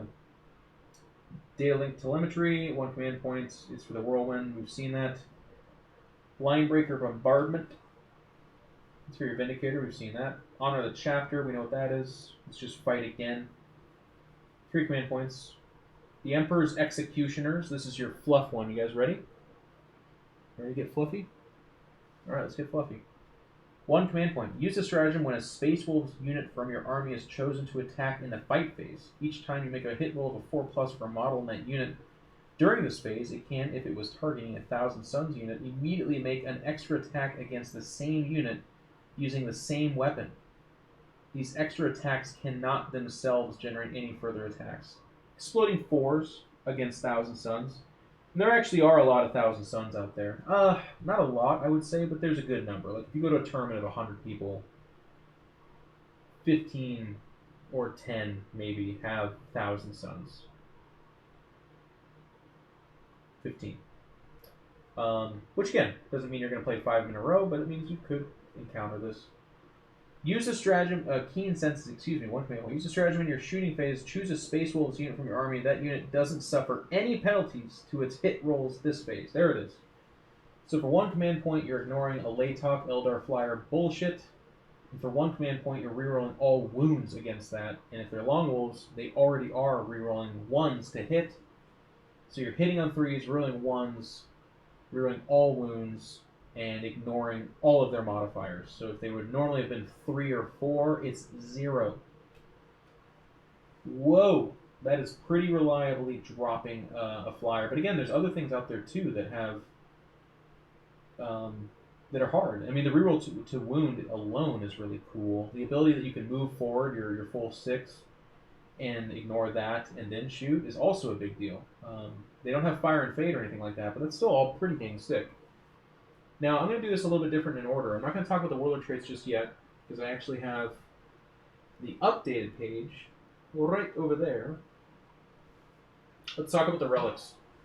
I will warn you, it's a little bit underwhelming, in my opinion. Kraken Bone Sword.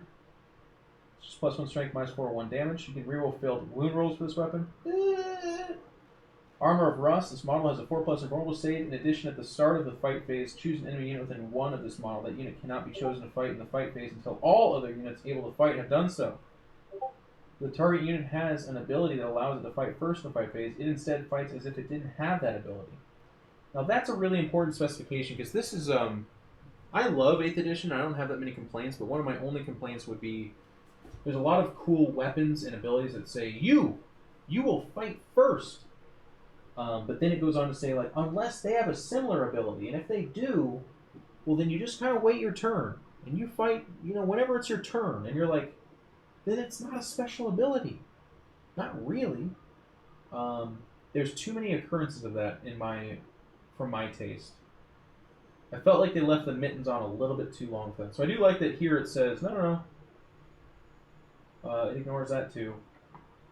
So it's not the best thing in the world, and I don't think people are going to take the armor rust too much. Because you most often have a 3++, and a lot of your other models have a 4+ anyways.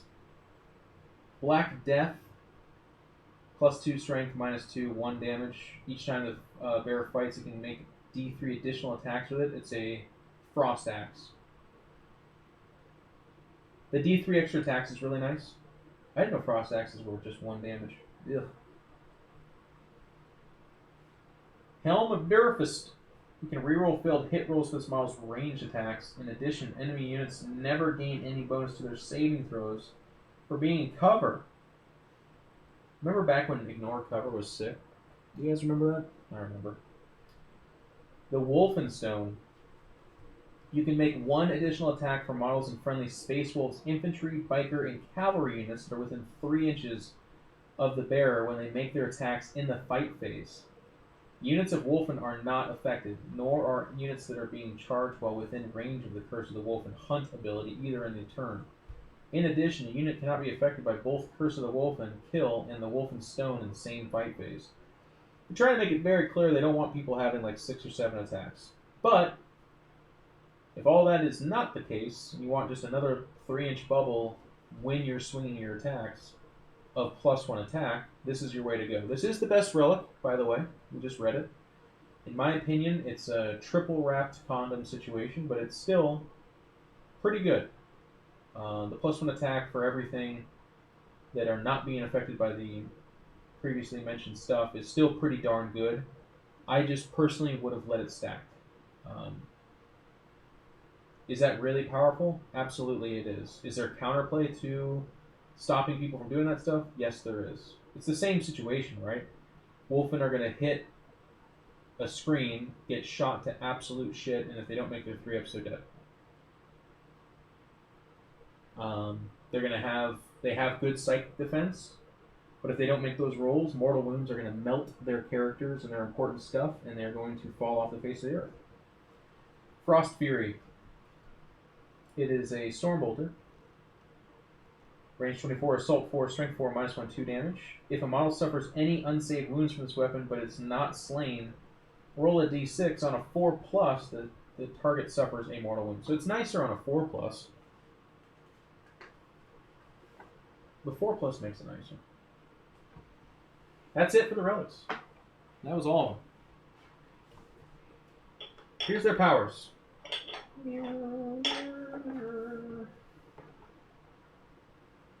Living Lightning. Living Lightning has a warp charge value of 6 if manifested the closest visible enemy unit within 18 of the Psyker suffers D3 mortal wounds. If that unit is destroyed as a result, the closest enemy unit within 18 of the last model from that unit to be removed suffers D3 mortal wounds, and so on until a unit is not destroyed or there is no enemy unit within 18 of the last model in the destroyed unit. What I don't like about this, the closest visible enemy unit within 18 of the Psyker suffers D3 mortal. So there's no way to really control that other than, situational.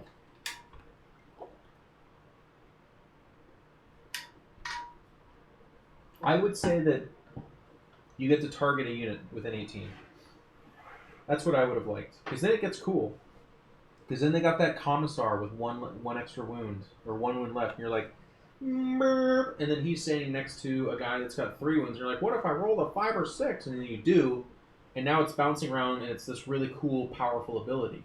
As it is, it's like, what's the closest unit to me? And he's like, well, that would be my unit of 10 cultists. And he's like, okay. Merp.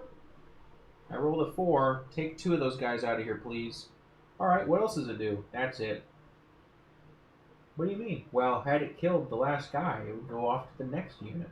You mean my unit of 40 cultists right next to it? Yeah. Oh, okay.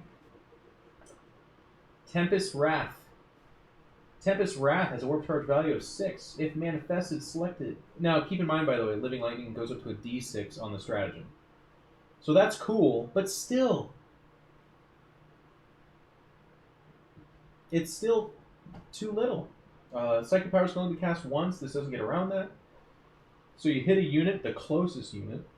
Oh my god, it's got 4 guys. So you're telling me if I roll a 4, 5, or 6, it might actually chain off to the next unit? Yes. Now at d6, of course, my criticism becomes a little bit more tepid because again, if you do kill a unit and you can kind of angle it so that you're then chaining several d6 mortal wounds, that's very powerful. But that's kind of what I think it should be. Anyways, if manifested, select a visible enemy unit within 24 of your Psyker. Until the start of your next Psychic phase, your opponent must subtract 1 from any hit rolls they make for that unit. Range of 24, -1 for them to hit stuff. That is amazing. So that's what really goes well with the Rune Priest 3 command point stratagem of -1 to hit 6-inch bubble. So now your army's marching up the field. You cast a power, let's say it's Tempest Wrath, on their big shooting unit, which is like the Castellan or whatever, some scary unit. And then they are now -1 to hit, but they're shooting into a bubble of -1 to hit. So that's a -2 to hit to these guys. So that's where it becomes, maybe your strategy is, you don't have Fenrisian Wolves, you just have a bunch of 3++s, but the thing you're angling here is you're going to be -1 to hit, and then their scary unit shooting is going to be -2 to hit.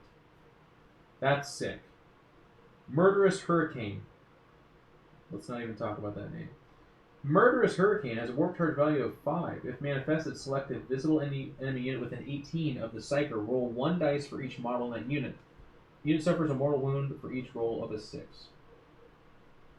By the way, never cast these abilities. There's a few powers like this where it's roll a 6 for everybody, and if you roll a 6, it's a mortal wound. I know that in theory and in everyone's mind, they're like, well, that's a unit of 20. You know, just the other day, I rolled 20 dice and I got 9 6s. Yep, but every time you cast this power and you roll 20 dice, you're going to get 3 6s. Or 2. And you are going to have the shittiest smile on your face when your opponent's like, what do I do? And you go, it's 2 mortal wounds. And your opponent's going to be like, okay. I guess you just could have smited. No, now I smite. Anyways. Fury of the Wolf Spirits. Fury of the Wolf Spirits has a warp charge value of 7. If manifested, the Rune Priest gains the following weapon until the start of your next Psychic phase. Strength 5, -3, 1 damage. After you make your close combat attacks, you can attack with Freki and Geri. That's the name of this weapon, by the way. Make 6 additional attacks using this weapon profile. Strength 5, -3, 1 damage. I love the idea of psychically manifested weapons. I think that is so cool. 6 strength 5 -3 1 damage attacks is very nice. Very cool. Very, very cool power. Very fluffy. It's hard because most of your Rune Priests only know 2 powers. Do you take Fury of the Wolf Spirits? I could see that if you are running the 3 Rune Priests to do the Living Lightning stuff, yeah, one of them might have this power just because it's so badass. Stormcaller. Stormcaller has a warp charge value of 8 if manifested until the start of your next Psychic phase. The Psyker and any friendly Space Wolf units within 6 of him gain the benefit of being in cover. That's okay.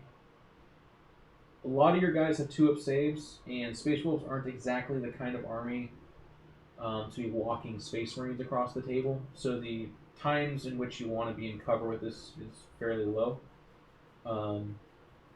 It's a cool way of gaining +1, though, I would say. So if you have a 2-up save, but then you cast this power, you now have a 1-up save. But where that becomes applicable is if someone shoots you with a -1.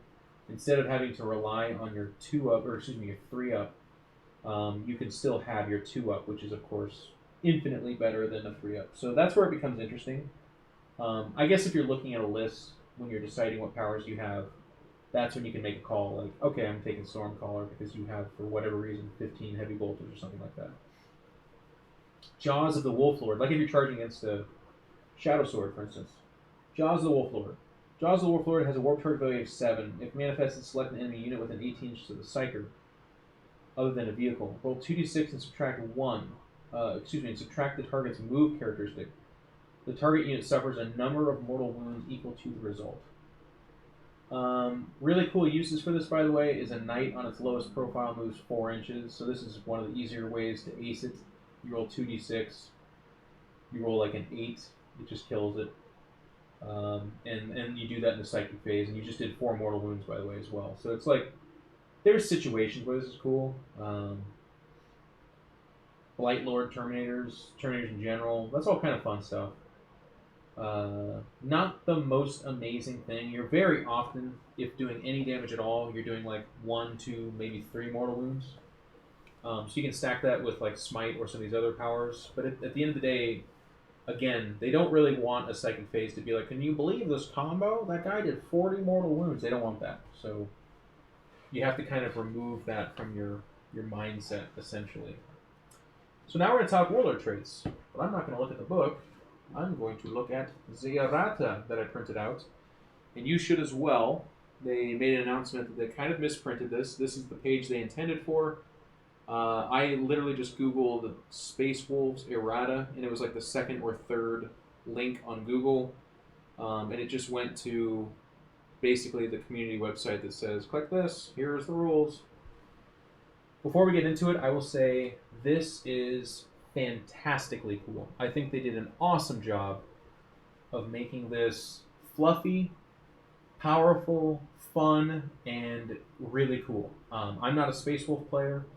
I never owned any Space Wolf models, but if I did, I think I would be twirling my beer-encrusted 6-foot-long red beard and howling and shaking and prancing in the moonlight like all of you guys do every single night. I'm certain of it. Okay, warlord traits. If a Space Wolf character is your warlord, he can generate a warlord trait from the following table. We know that. What do we not know? Like other warlord traits, a Space Wolf Saga grants a powerful advantage active on your warlord at all times. However, unlike other warlord traits from the end of a phase in which your warlord performs a deed or of legend, as detailed within the Saga, the Saga also affects friendly Space Wolves units while they are within 6 inches of your warlord. This effect lasts for the rest of the battle. So, everything I'm about to read, if they do this thing, they give a 6-inch bubble of what I'm about to describe.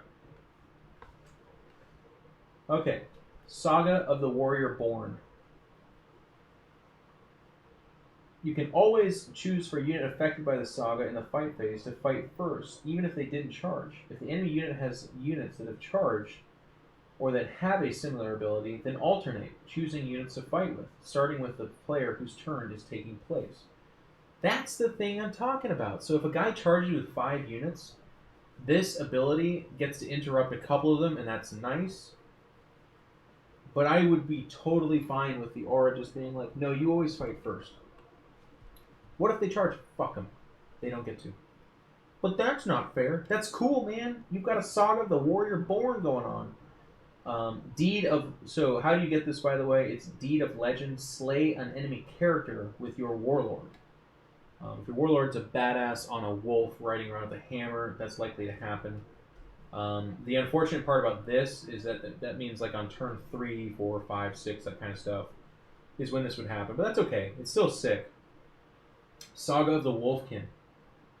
If a unit is affected by this saga in the fight phase, add 1 to the attacks characteristic of all its models if it made a charge move, was charged, or performed a heroic intervention earlier in the same turn. Deed of Legends. Slay a total of 5 models in the fight phase with your warlord. Keep a tally from turn to turn.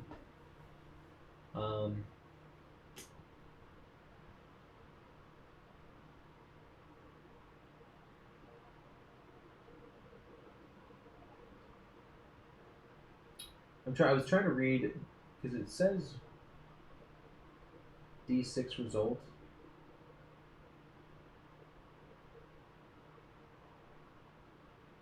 Okay, so you select these warlord traits, by the way, and then after you perform the deed, you get this aura. Is what it is. Okay. Anyways, that's awesome. Saga of Majesty. If a unit is affected by the saga, they automatically pass morale tests. In addition, if they are a character, increase the range of any aura abilities they have by 3, excluding explodes, healing bombs, battlesmith abilities of relics of the Fang, and effects of psychic powers. Deed of Legend, slay the enemy warlord with your warlord. So all auras going up 3 mostly means a bunch of your auras become 9 inches. And you automatically, it's a fearless bubble. Fearless, not that great. It's okay. It's pretty cool. It actually is pretty cool. I don't mean to downplay that too much. And then increasing all your auras by 3 is nice. But again, your warlord had to have killed his warlord, so that's not one I would pick typically. I guess it depends on the warlord. Saga of the Beast Slayer. Add 1 to wound rolls for attacks made by a unit affected by the saga that target a monster or vehicle. Deed of Legend. Slay an enemy monster, vehicle with your warlord.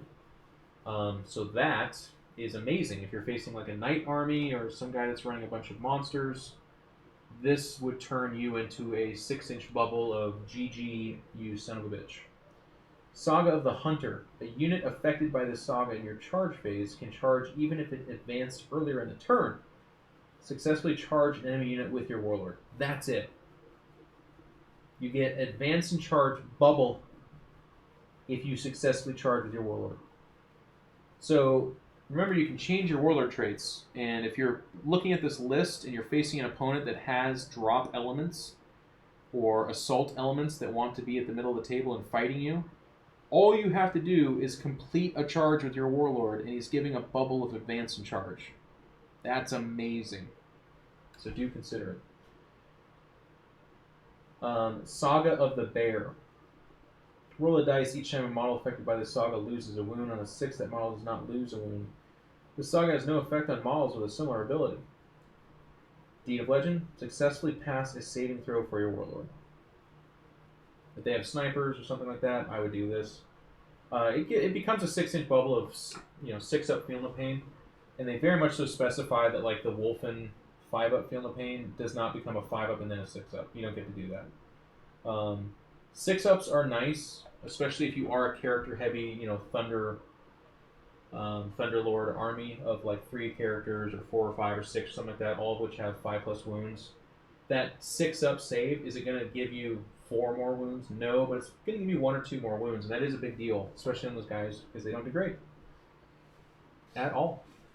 Okay, that's it for the warlord traits. I'm honestly really happy with that, though. I think they're really fluffy, I think they're really powerful, and I think they're balanced. If you just had that aura, it would be too much. It would be silly. But the fact that you have to perform a deed with your warlord in particular is pretty cool. Is it the best warlord traits in the world? Is it way over the top? Nope, it is not. It's just something that you can take to feel more space wolfy, and it is powerful in the right situation. I think the downplay to it that is unfortunate is that most of those deeds cannot be performed for the most part on turn 1. A lot of them are turns 2 or 3, and that's cool and nice, but for things like advance and charge, if your warlord has already committed that charge, chances are your need to advance and charge after that is very little. It's nice, don't get me wrong, you're always going to want to do that, but it's just not as cool as if from the beginning of the game he gave a bubble of advance and charge, which is what they had in 7th edition. It's what Wolfen have, but I mean, like, everybody kind of had it. Anyways, let's look at some of the costs. I'm not going to go through everything, but I think the highlights are going to be the characters.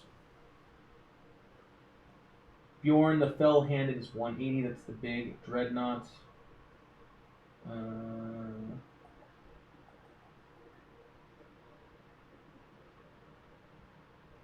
Wolfguard Battle Leader on Thunderwolf is 104 points. Wolf Lord on Thunderwolf is 118.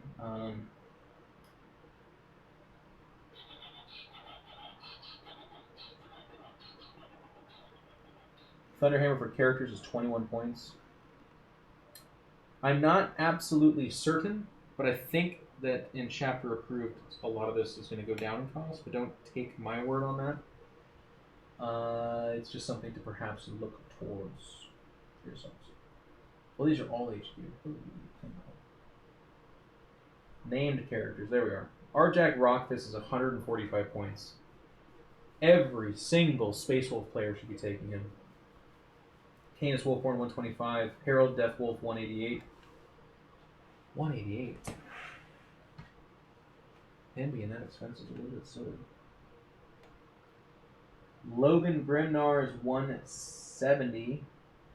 On Storm Riders, he's 190. He's 20 points more. That's pretty cheap. Looks the Trickster 110. Pass. Murderfang 170. Pass. Null Stormcaller 138. Ragnar Blackmane 141. Then 8 points for his dogs, which you should always take. Ulrich the Slayers 110. Pretty good. I personally think you should be taking Arjak Rockfist almost every single time. And I can see a pretty good argument for Logar Grimnar just because he gives a reroll everything to hit bubble. He himself is a pretty big badass. I don't mind Bjorn the Fell-Handed. 180 points. He's 10 points more than Murderfang. Gives up aura though, has a little bit better shooting, and has very similar melee. In my opinion. Worth considering. Okay. That covers the review of Space Wolves. So this one was a little bit disjointed, guys. It was the first one I've done in a few months here. So I did not do it as concisely as I otherwise would have liked to. We had a little bit of technical difficulties at the beginning, but you know what? That's kind of become the standard for this review. Hopefully you enjoyed it. If you have any questions or comments and you're on my Twitch chat right now, I'll give you guys a few seconds to ask some or point out some mistakes I made. That happens almost every single time as well. And while you guys are asking those questions and I'm waiting for them to build up so I can respond to a few, let me just say that this will go, again, this is going up on YouTube, so you can watch it there. You may very well be doing that. Make sure and leave some comments if I made any mistakes or you think I was wrong about something in my opinion. Feel free to share your opinion. We can have a lively debate and discussion in that comment section about Space Wolves. In the future, I'll be doing Codex reviews, of course, for everything coming out. And then just to give you a little bit of an update on what I'm up to, I am a game reviewer for Games Workshop, where I receive the models and the codexes from them, and I try them out. You might see my Titanicus video as one of my latest videos as well. I've also recently become a playtester for Games Workshop, so I am a part of a discussion group and think tank, essentially, talking about the balance of the game, and I know all of the secrets, the stuff that's coming out in the future, and I just have to tell you, it's looking good. Lots of really fun stuff is coming up. I will not tell you, I can't share secrets, because that will, of course, be breaking a number of, basically, laws. But it's good. It's exciting. And also, I have been hired as the community broadcaster and personality and host for Warhammer Live as it covers the Nova Invitational coming up at the end of August. We may be doing more broadcasts past that, but it's going to be dependent on how good of a job we do and whether or not there seems to be interest in it. So if you're interested in watching some top-notch Warhammer, hang out with myself and Frankie and others, then I highly recommend you check us out. Okay? I think there's a few questions here. What do you think a Space Wolf list will look like? It's a great question. It's good. Anytime we do any kind of discussion on the Codex review, I think that's one of the first ones we should ask, because I was going to answer it anyways. I personally like it to have several characters. So I do like Rockfist. Maybe you don't go Logan, and you stick instead to a few Rune Priests as HQs, and then you fill up your list with dudes on wolves, characters specifically, almost all of them, if not all of them, with Thunderhammers and Storm Shields. And then I like a unit or two of Wolfen, 5-man. And I would have at least 2, but maybe as many as 3 with hammers and Storm Shields. And then 2 guys, excuse me, I'm apparently blowing up. And then 2 guys keep them kind of cheap, but maybe with just Frost Axes. That means they only have a 4+ and a 5-up Feel No Pain. So they are not great, but it's kind of a delivery thing. It's more of a like get into close combat, and then these guys are going to chop down whatever the hell it is they're fighting. And they have so many attacks, and they hit so reliably, and they get the swing when they die that they are just a problem. They are a 250-ish point problem in your opponent's backfield. And then I like the idea, again, of the Thunderlords. And then I would do a unit or two, probably just one unit to be more cost efficient with the command points, of Long Fangs. If it's not a unit of 5, then it's not... I don't think it's a full unit of 10. I think that's over-investing. Because, again, they're just Space Marines and Power Armor, so they will die. And you're not going to shoot for 3 phases. And if you are, then you're winning anyways. In a close game, they're not shooting for 3 phases. Very likely. It's just not going to happen that way. So I would do a unit of 5, maybe 7 or so, and I would probably have something cool like a heavy bolter, a missile launcher, and then 5 last cannons, or 5 missile launchers, 1 heavy bolter, and then I don't know, probably another missile launcher or something like that. The reason being, you want to be able to take advantage of the D3 mortal wound stratagems as well. And then missile launchers are not, they don't have the strength 9 that the last can does, which is too bad, but they have the other alternate fire ability to put into units. And then they have the flak missile launcher as well. So against somebody like a Mortarion or Magnus, you can do 2d6 mortal wounds to them and put all the firepower into them, which is substantial, especially since you're ignoring modifiers and rerolling all wounds, rerolling ones to hit. That is a savage unit. So yeah, it's something like 3 units of troops.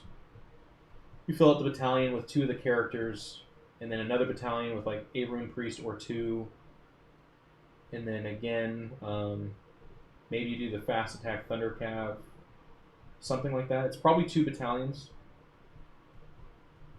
somewhere along those lines.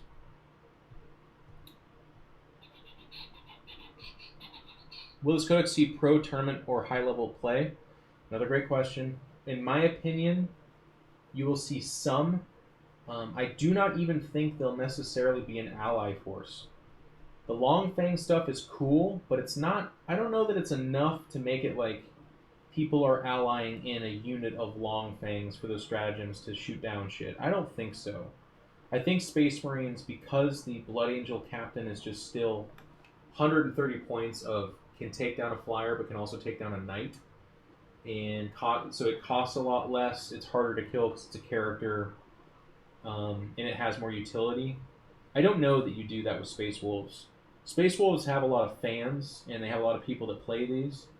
So you're going to see more Space Wolves than you ever have before, of course, since Index is just not as fun as playing Codex.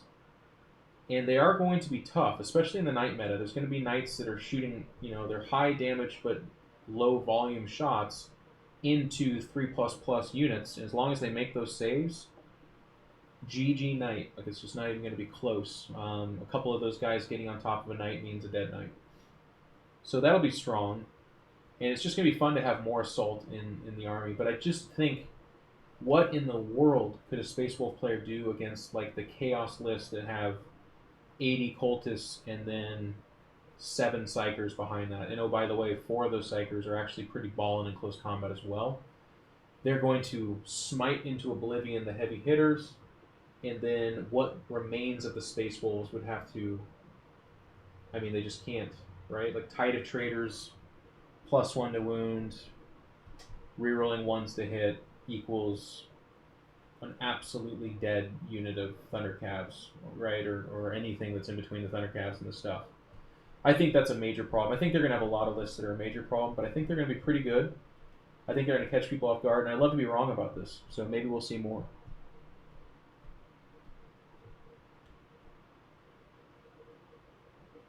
How good do you see the Supreme Command detachment being when it soups into other Imperial lists? Well, we're getting a little bit off Space Wolf topic here, but how good do I see it? I don't know. People were putting like 3 shield captains on bikes in the list. That was okay. You can put 3 Blood Angel captains in the list. Yeah. I mean, that's the new offender, right? That's what people are doing. Or if you want a cheap battalion and scouts are good anyways, you just do 2 captains or 3, but mostly 2. And 3 units of scouts, and that's something like 432 points or whatever it was. It just wasn't that much at all. that's a pretty darn good little thing.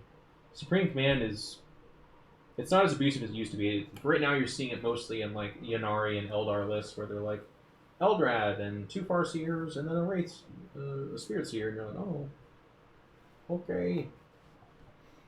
I just want a Doom in the list. How do they compare to Ultramarines power-wise? Good question.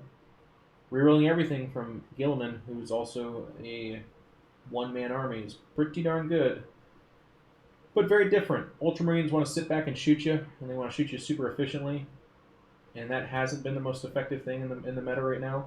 Space Wolves want to run up on top of you and hit you as hard as they can with a hammer until you stop.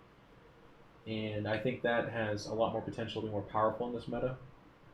If an 8th edition table has good terrain, and you've got a bunch of Space Marine vehicles dropping unimpressive shots on top of your head, and then in the open putting 5 last cans into you or something like that, it's okay. It's okay. Do you think taking a Wolfguard in Terminator armor with Storm Shield in a Long Fang squad is worth the 40 odd points? Yeah, we were talking a little bit about that earlier. I think if you do a full 10-man unit, it absolutely is. Protects them, gives them a better save against high volume, some kind of last cannon or whatever, a couple of big shots getting in there. But it is 40 points. So if you're just doing a 5-man unit, I wouldn't do it. I'd say if you kill them, you kill them, whatever. If they get to shoot for a couple of turns and they're standing in some ruins for that 2-up save against DACA, and then, against, if you want to waste your last cans on them, go for it type of thing. Situational. I wouldn't do it normally.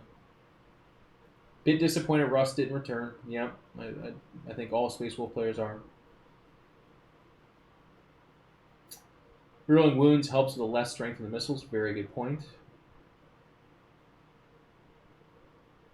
Pyrothon, thank you very much for the kind comments. Always try to keep it real.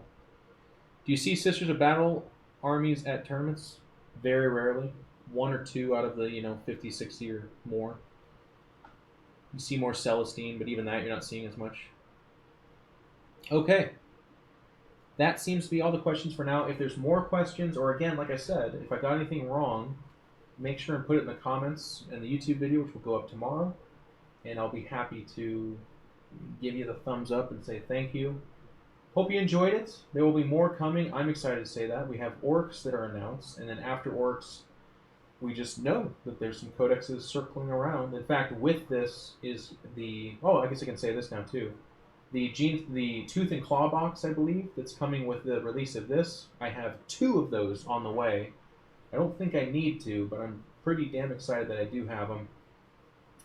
They will be getting painted up. I'm also a Genestealer Cult player. I don't know if people knew that, but one of my other armies that I have is Genestealer Cult, and it's a big one.